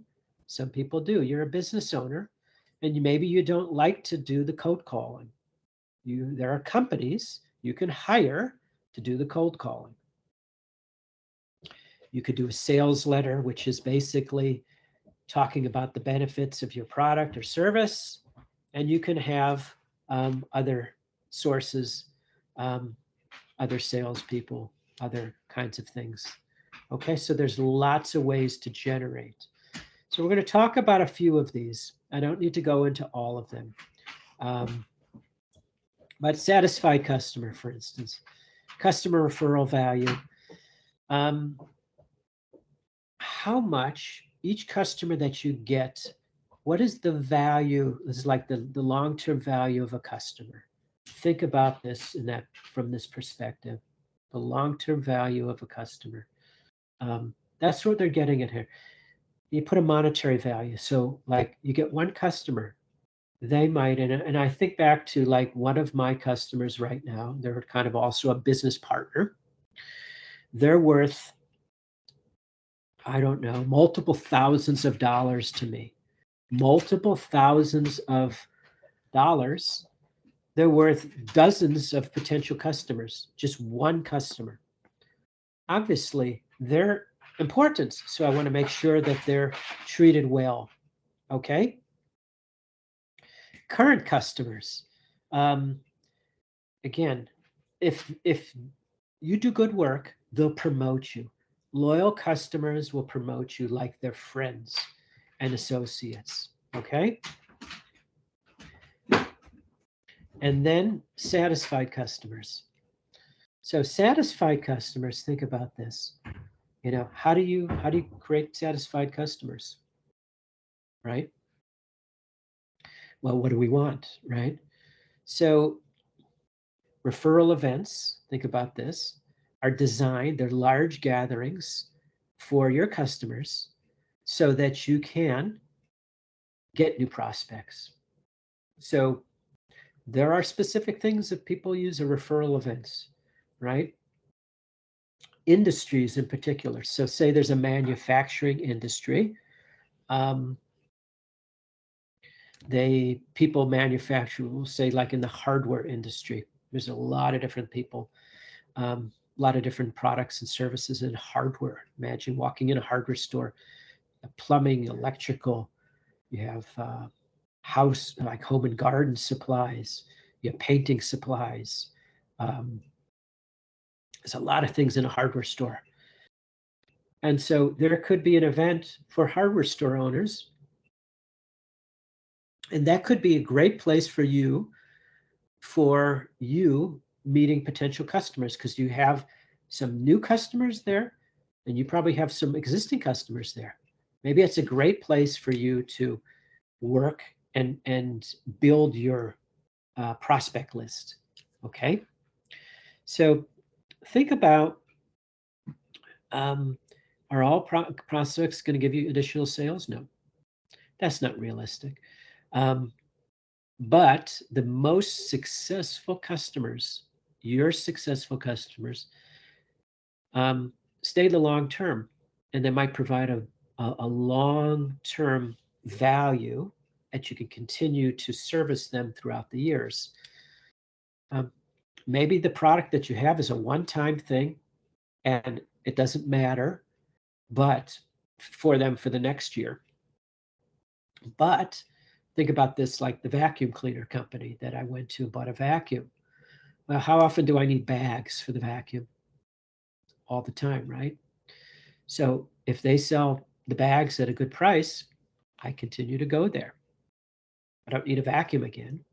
But if they play their role well, service me well, in 10 years, if they're still around, maybe I'll buy another vacuum. Or I might refer them, like I said, to a friend of mine that I know needs a vacuum. You know what? You need to go there and buy that because that's a really good vacuum and they treat me really well. Now, negative referrals. The enemy of a salesperson, right? And it's not always your fault, let me tell you. I've been in sales for 30 plus years, and it is not your fault sometimes if the product or service doesn't work, but you're responsible for it because maybe you're the direct contact. In the hardwood flooring, we had great products, but sometimes people would put it on their floor at their home. For whatever reason, maybe they didn't install the finish properly. Maybe they didn't let it dry in between the coats long enough. Maybe they didn't clean it very well. Maybe they didn't prep the floor beforehand, but it didn't work for them. And I can remember this like it was yesterday because negatives, remember we talked about it, negative gets magnified in the mind. And so I went to this woman's house. She had me come back. I was selling the floor finishes.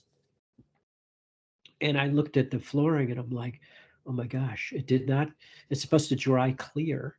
And this dried kind of milky. It was almost like the coating was like a paint. It almost looked like kind of milky white on her floor. And it was just, it was just awful. And I felt so bad. Now, she was very kind, but she was just so in an uproar. And she was one of the few ones. She was able to understand it. It wasn't me that was the problem. It was my company. Usually they associate you with the company and they're yelling at you. She's like, your company is this, that, yeah. So we didn't want that as a negative referral. We didn't want her being so dissatisfied. So I wrote this up and I told my company, I said, we need to pay for her to, number one, we need to pay her for whatever the product was. Number two, we need to pay. Yes, I know that you're right. That was a very nice customer. We need to pay for them to redo the floor, literally. And that was, at the time, that was probably $1,000. That was a lot of money, maybe $500 at the time. That was a long time ago. In today's dollars, a lot more, since everything is so expensive nowadays. And my company did. We cut her a check. We told her, okay, hire somebody else, redo the floor. You pick the finish you want. She didn't want to use our product again. Okay. So she went with a competitor. We even paid for that. I got a handwritten note from this woman thanking me. Now, she wasn't a loyal customer after that, except she bought our paint, which is interesting, maybe because the finish was more like a paint, for some furniture she had. But here's a potential where we knew that a negative referral is bad business. She would probably, they say, if you're a positive customer, usually you talk to one or two people. If you have a negative experience, you talk to 10. She was one of those, we'll call her style, very expressive. Okay. So she would share with a lot. She was pretty emotional. And so we were able to satisfy her in a way by paying for her and resolving that issue. Doesn't always work that way, as Samya said, does not. Sometimes You could do all the right things. They're still negative, and it's so this is again why it's important to have multiple customers and prospects and leads, because sometimes they turn into negative referrals when they're not happy with your product or service. It just happens. You're in the business long enough. Think back to how we are, right? There's some places, there's some restaurants where gave them one or two, couple of chances, but boy, we're just not going to go back. Whatever happened, the food or the service is just not good. And we'll give them a couple chances. And after that, it's like, can't do it anymore. Can't do it. All right. So let's talk through a few of these, which are probably more pertinent to us as we kind of think about, again, if we're not in sales, I want to make this appropriate for you. How do we, maybe we partake in this as we're selling ourselves, right? As a business, we're selling ourselves within our company. So networking, very important, I think, as a skill. Networking is about using personal relationships and connections to achieve goals, right? And so networking in sales is really important. Now, you can be effective as a salesperson and not be a really good networker, okay? But you probably won't be as good in generating prospects, leads, prospects, qualified prospects, and customers. If you're not a good networker, that will be harder.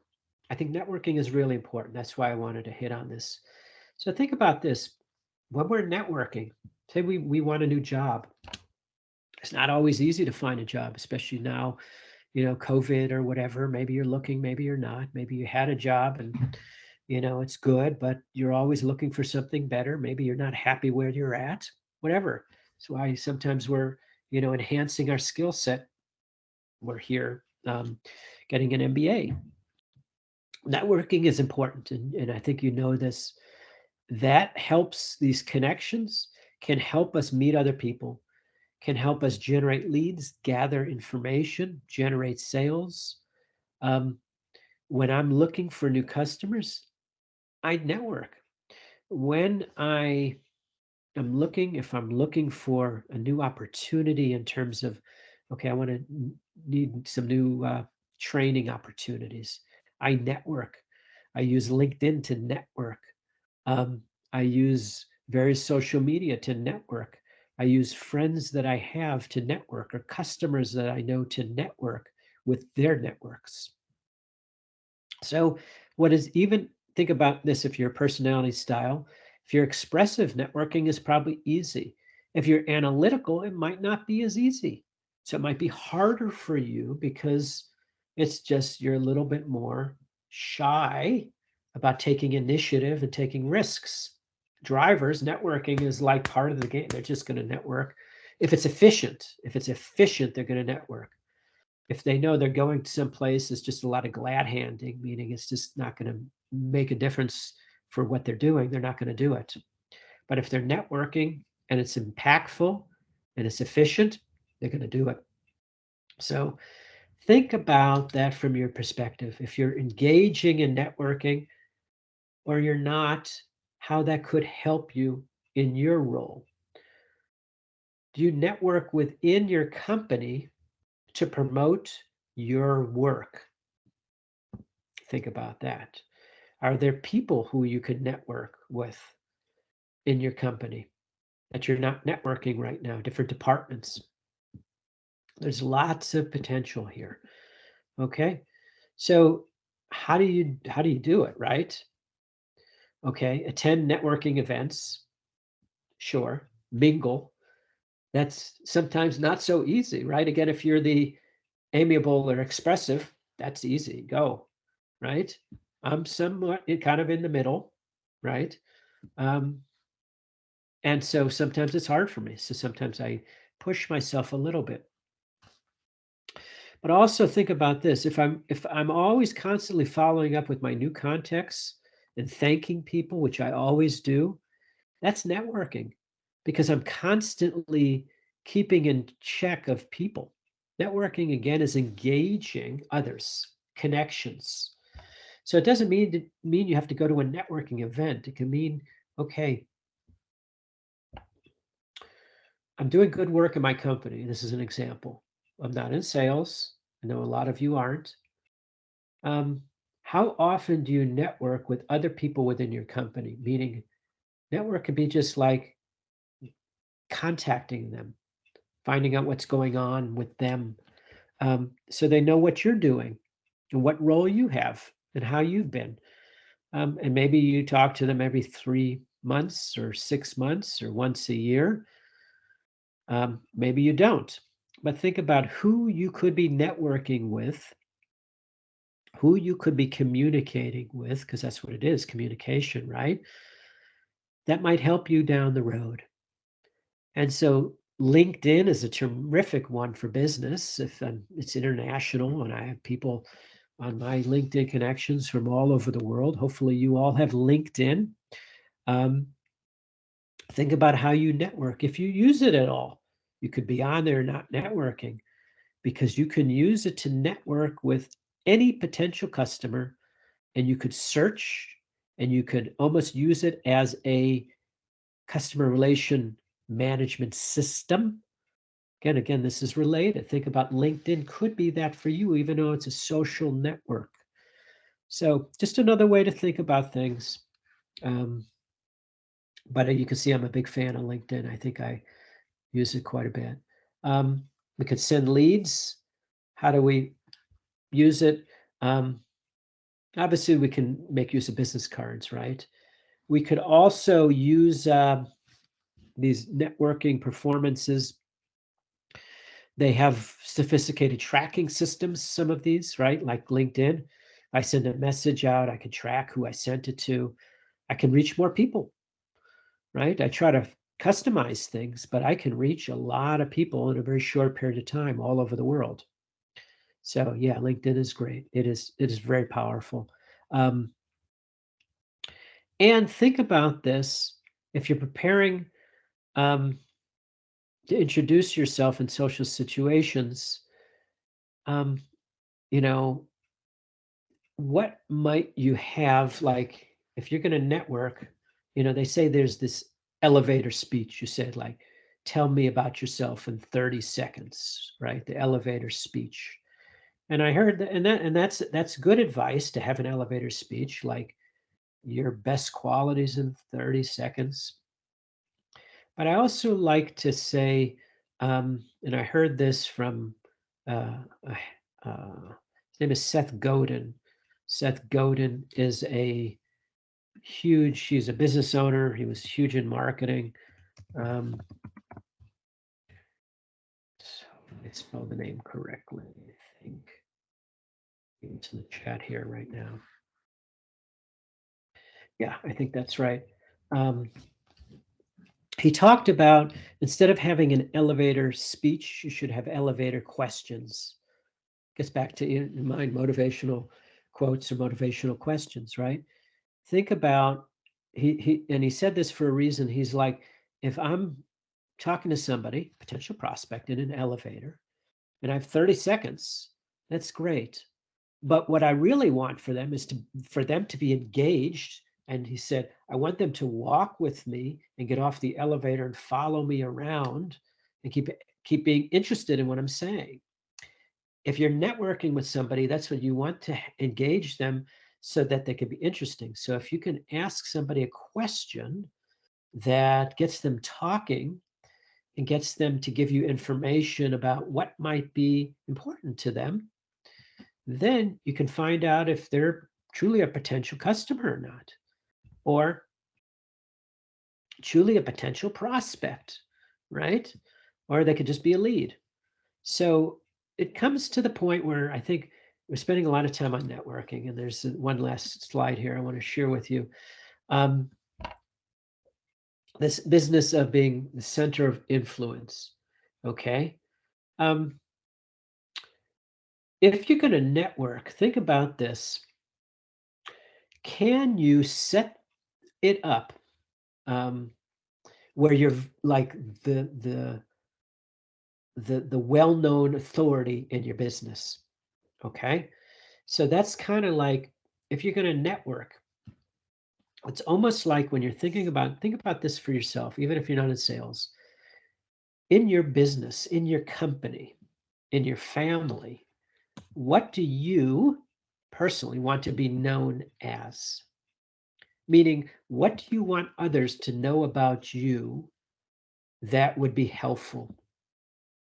So for me, in my family, um, they know me, my kids at least know when there's a problem and they can't get it resolved, they can come to me because I'm helpful and creative, and I not 100% of the time don't judge. Okay, I'm not, nobody's perfect, but I won't judge normally.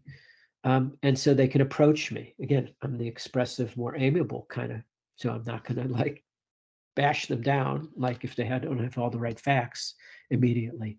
But can I be the influence? So if I look at my business and I set myself up, can I be the person that sells mental performance skill and mindfulness for a student athlete in a particular sport?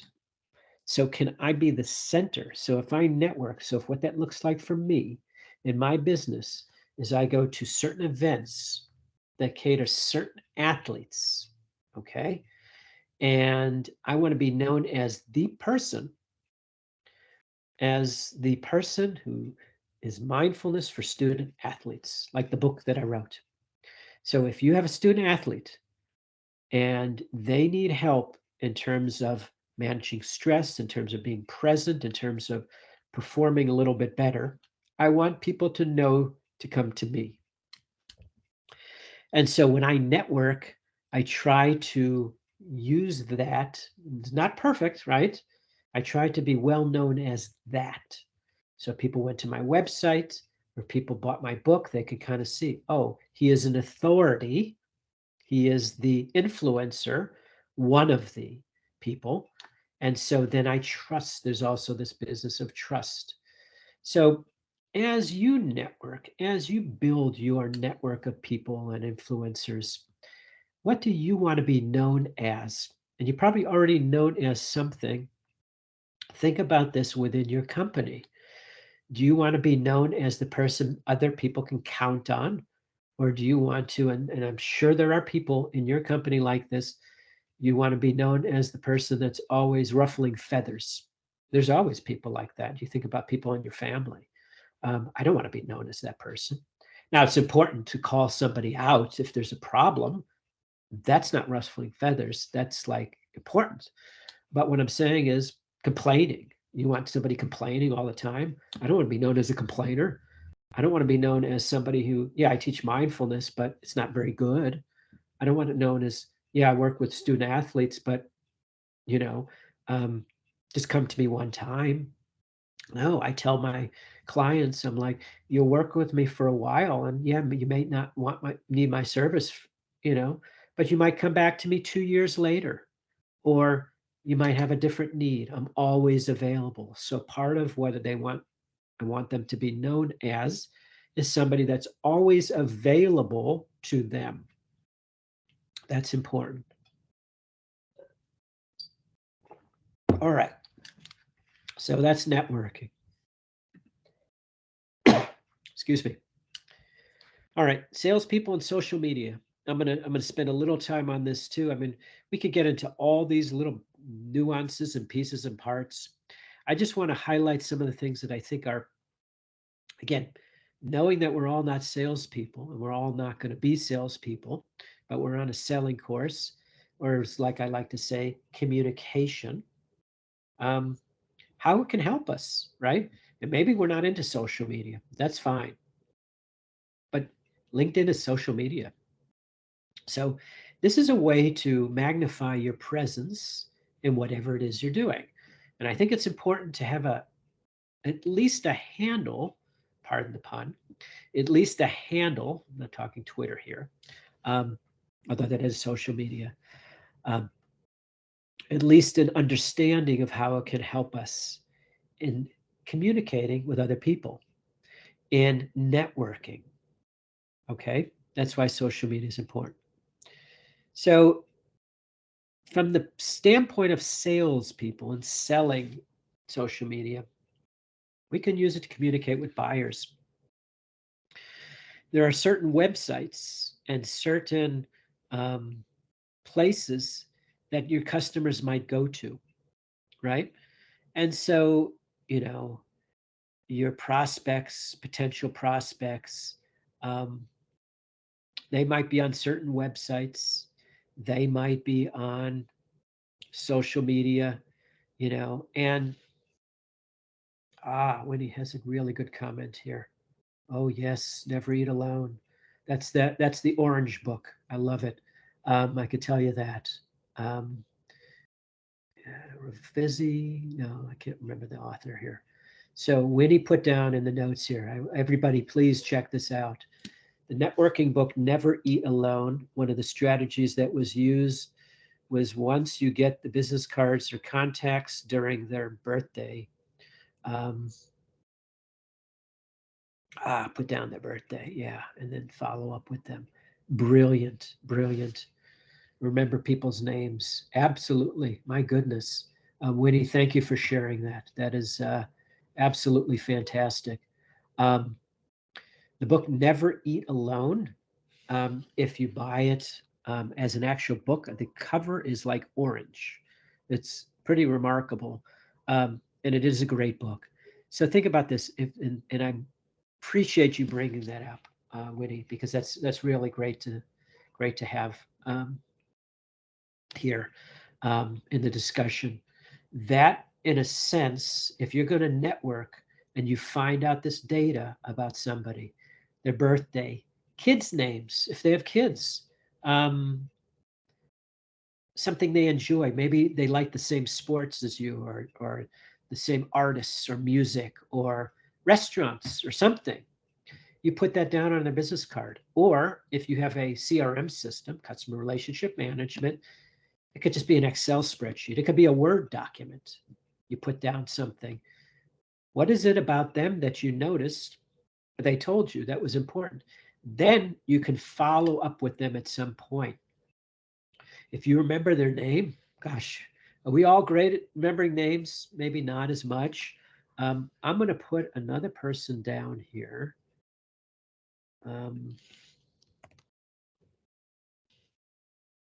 Who does a really good job of helping people remember names. Jim Quick. I get no benefits from, I just want to make sure you know, I mean, I'm not tied into any of these people here for getting any revenue. Okay. Some people are sometimes, but Jim Quick, Limitless. He does a lot of research in the brain, talks a lot about memory, talks a lot about being more efficient. And he's got a science of remembering people's name. A lot of it is really, for me, being more about mindfulness, being present. Most of the time when we meet people, we're thinking about what next to say or how to make an impact, as opposed to really just being with them and allowing whatever to happen and listening, right? We talked about good listening skills. If we're not so eager to say what we want to say, we can just kind of like calm it down. Sometimes also it's helpful, obviously, to repeat their name. If we kind of remember their name and remembers, like Jim, you could think of like an association, because we think in terms of pictures. If you want help in remembering names, if you're not great at it, Jim Quick, Limitless. It's not a class in that, but I wanted to share that with you. But yeah, I would say networking, never eat alone. Fantastic. Goodness gracious. Thank you. All right. So a little bit more on social media here. How can we use social media to maybe get information, to know potential prospects, right? Even if we're searching for a new job, how do we use it? You could search on company websites, certainly. Think about potential prospects. A prospect could be a company you want to work for. So I'm always, again, going to tie it into not knowing that we're all not in sales, but how we sell and how we use it and how we're buying decisions. We can read blogs from people. I do this a lot. I find a potential customer or somebody who I want to partner with potentially. They're doing a similar role that I do, but they may service older student athletes, and maybe they work in sports that I don't work in much. And so thinking, okay, I like what they're doing. I'm going to read some of their blogs, and I'm like, wow, they're talking, they're trustworthy. I like what they're saying. I'm going to reach out to them. Now I have more information. So for me, it could be a network of using social media to try to find out who can enhance my network, right? Because sometimes it's like, okay, maybe I know they only work with college athletes, university athletes. They don't work with the younger ones. I work with both. So it would be great. And I found somebody like that. He actually reached out to me and he's like, I know you work with the younger ones too. I said, yeah, I do. Great. What do I want to be known as, right? If you're a student athlete is, you're in school and you're an athlete, you're a student athlete. You could still be 24 and a student athlete. So again, but I'm trying to strategically use social media to enhance my ability to connect with people, to communicate with people. Again, LinkedIn, again, just show of hands here. How many people have LinkedIn profile? Use your, raise your hand if you have LinkedIn.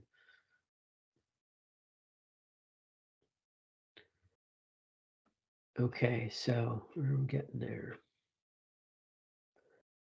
If you don't, or if you have LinkedIn, and maybe, again, you don't think you need LinkedIn, but I'm just saying, if you're in business and you're an MBA student too now, soon, hopefully you'll have a full degree, which is fantastic. To connect with other people, it is really important to have a pretty good profile. And then again, you could say, have an MBA. You can add that into the LinkedIn profile. Taking these courses, you can add that, your experience. But think about, you're going to be communicating, you're going to be selling yourself at some point. Even in your business where you're at, you're going to be selling yourself to do something more effectively. And so LinkedIn is a great way to build your portfolio of what you want to be known as. And it's great to have there just in case something happens later on where your company gets bought out and they lay you off. That happened to me. Okay, was in sales. This was 11 years ago before I went on my own to do my own thing, which is what I'm doing now. And decided to do this full time. And so you can kind of see how, did I have LinkedIn before that? Yes, I did. Was I as active in it? No, but I networked. And soon, I had a lot of network, had a lot of people. So I was prepared, lose a job, but I had a big network. That creates some we'll call it ease in your life, because now no matter what happens, you have potential contacts that could help turn you to somebody else that might have a job for you or might have a prospect for you or a customer. So we could send direct messages, Instagram, Twitter, right? We can follow people. We can search for a prospect or company on social media, YouTube. We can share slides. Do I do presentations with social media? I think people are doing live shares on, and I've seen this, like Facebook Lives, Instagram Live. And so the potential for using social media to network and connect with people is huge. And so just think about how you could use it, what you could do. You could put your own content on it, right? So you can share, and then you can search for other connections. You can start a group. Like I could start an Instagram group or a LinkedIn group or a Facebook group to generate potential. I could have which I have on Facebook. Those people that have taken a course that I've taught in terms of my mindfulness program. We have a Facebook group for all those people that have taken that course. And so then they can talk to each other, and I can post things. And then it becomes like a way to constantly communicate with my network of people that are satisfied customers. Will they all buy another course? No. Most of them are satisfied. They took it one time, but now they're happy referral customers that they're giving. Oh, this is a good course. You should take it here. And sometimes, they get on there, they say they're going to do something and they don't. Like anything else, people are human, right? And it's okay. But we can use, and this is something too, you can make posts, and this I do on LinkedIn a lot. You could put posts and articles that are very concise about your business and what you're doing, and customer testimonials. Again, if it's an analytical, let's see here. Now, if it is a driver, they might not care about a testimonial of a satisfied customer because they want to know exactly what it's directly pertaining to them. But a testimonial might be important if you're just, if you're expressive or amiable. So you want to, again, keep in mind, if you're using social media, you're catering to all different quadrants, right? And so you can be concise, but again, be a little bit aware that you don't want to just focus so narrowly that you're missing other pieces. Okay? So concise, but not overly concise, or some very concise and some more general posts. So, because I post more than one post a week, sometimes I post 2 or 3, and 1 or 2 are very specific for student athletes. Another one is pretty general, and I have a big network. They're not all people that are coaches or educators or whatever, or parents. And so I have people that are that like the positive stuff sometimes that I send. So I make sure that I have posts that can work for those people as well.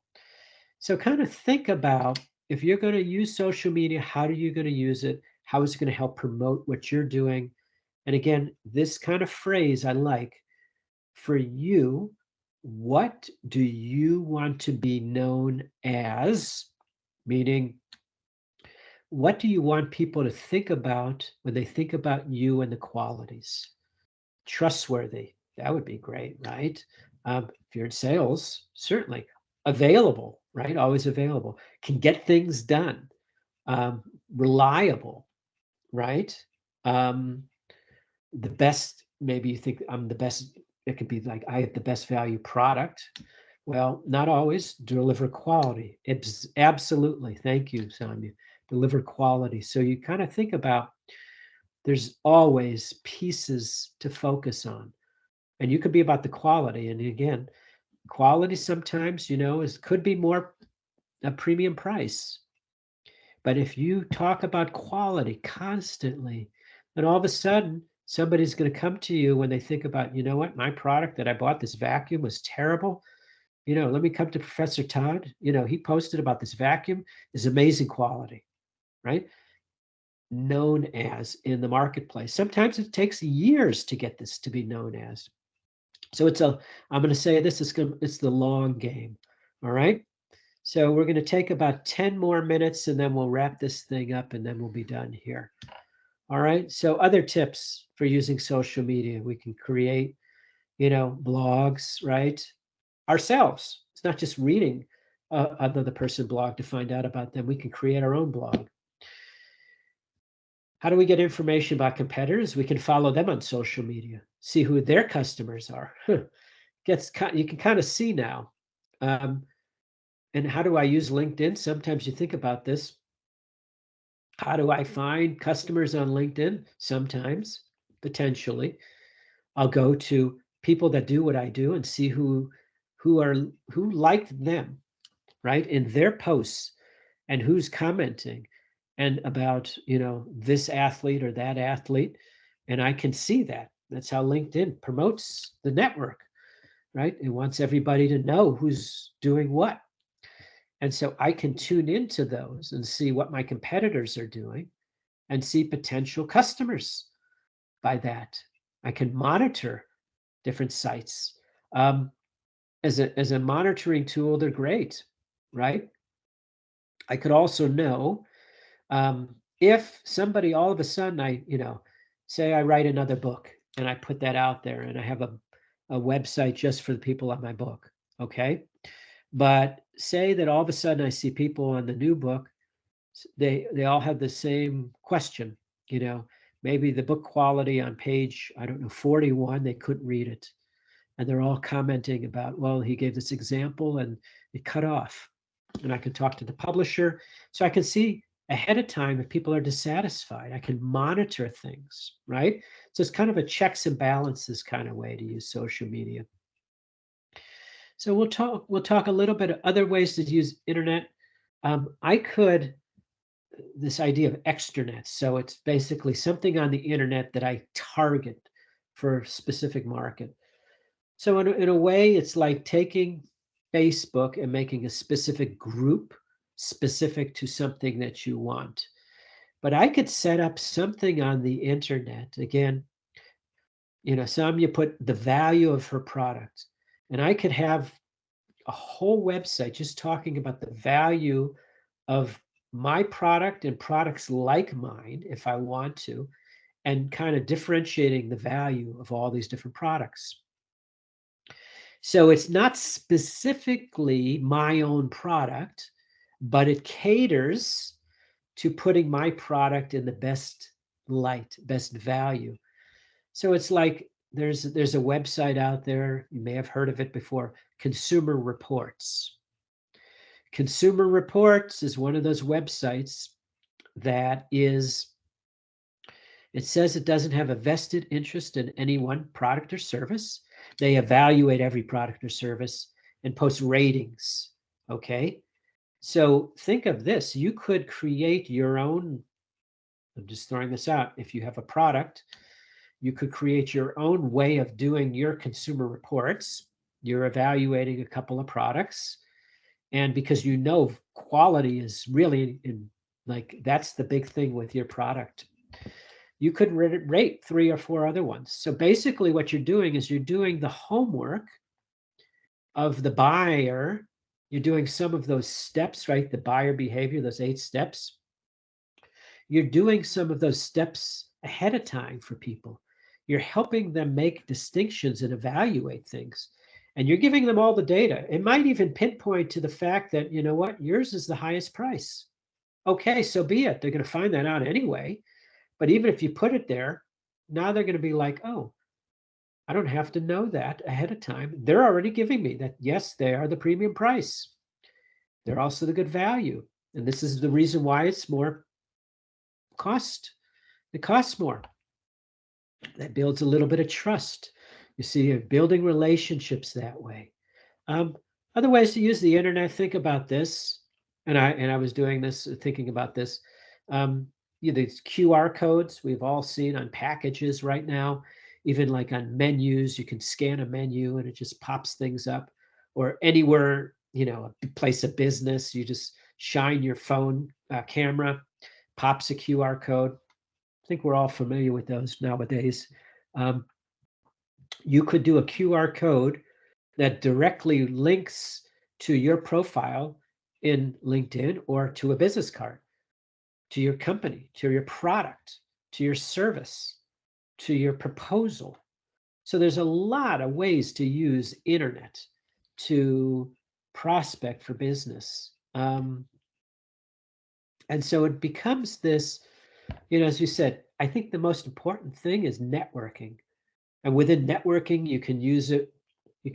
Networking, a big part of networking is internet, but a lot of it is not. A lot of it is contacting successful customers that bought from you once and haven't bought for you in a while. Again, just look at your contacts, go through your contacts on your phone and think about how all those contacts got there. I mean, you probably have more than a dozen contacts on your phone, I would imagine. Are they all friends and family? Are there people that are service providers? Do you have a plumber or a carpenter or an electrician? Do you have other people on there that you're not sure how they got there, but they were referred by somebody else and they sent you the link to their contact profile? Those are all potential prospects that you could network with. Again, even if you're not in sales, they might be helping you down the road. So you can see, I mean, we could spend a lot of time on a lot of the different nuances and getting into lists and all this stuff and, the sales letters and stuff. They're in the book, but I really wanted to harp on the networking. I think that's the most important in using social media. And I know there's people that are not yet on LinkedIn. I invite you to look at LinkedIn at some point. It's going to help you. So I think getting your LinkedIn profile at least up and running at some point would be very beneficial. Maybe you could wait till you get your MBA finished. You don't need to, okay? You might think, oh, I don't have a lot of qualifications, or I do. I have a lot of qualifications. It'll take me a lot of time. They don't have to be perfect. But these are tools out there. So whether you're in sales or not, they're incredibly, incredibly important. All right. So that is all I wanted to share with you today. I'm going to close out on that presentation.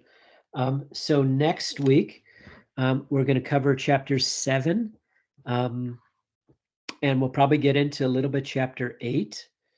There will be a quiz. I will post that on there. It'll be a short quiz. I know, Elena, you're probably watching this in recording. And so you had a question about the quiz for 4 and 5. I will get that back to you and let you know. Know that the assignment, when you go in there, I'm going to delete the one from week 5. So week 4 will just be there. That's due, coming up in another about 2 weeks or so. So look at that, please. 1 to 3 pages, double spaced. And again, as we work through these weeks, you start to see that everything relates. So by the end of this class, I really want you to have a really good sense. Again, if you're never going to get into sales, I get it. But we're always involved in the selling process, and we're always involved in the communication process. And that's what my role as a teacher in this class is to get you good at, is to understand the buying behavior, the insight into how we make decisions, into how we become better at analyzing and asking questions and listening. Because if we are better at those skills, boy, yeah, if we're in sales, they'll be really helpful. And we're talking about you'll be a dynamic salesperson. But if we're just in our role in our company, we're going to be better at communicating with those in our company and positioning ourselves and being more influential in a way that we want people to see ourselves. All right. So that's all I have for you. Have a great rest of the weekend. We will be back next Saturday. I'll have everything up and running. Like I said, probably by tomorrow, you'll see the quiz for next week. So that will be up by tomorrow. It's not up there right now. Okay. Look for the assignment. Look for the quiz. Any questions, feel free. Let me know. Shoot a text message in the WhatsApp group, as some of you have done for me. All right. Great. Enjoy, everybody. It's been really a pleasure. Always a pleasure to be with you and teach this class. Thank you, Professor. Have a You're great very weekend. welcome. Thank you, Professor. Goodbye. Goodbye, everyone. Thank you. Thank you so much, Thanks, Duran. sir. Thank you. Bye-bye.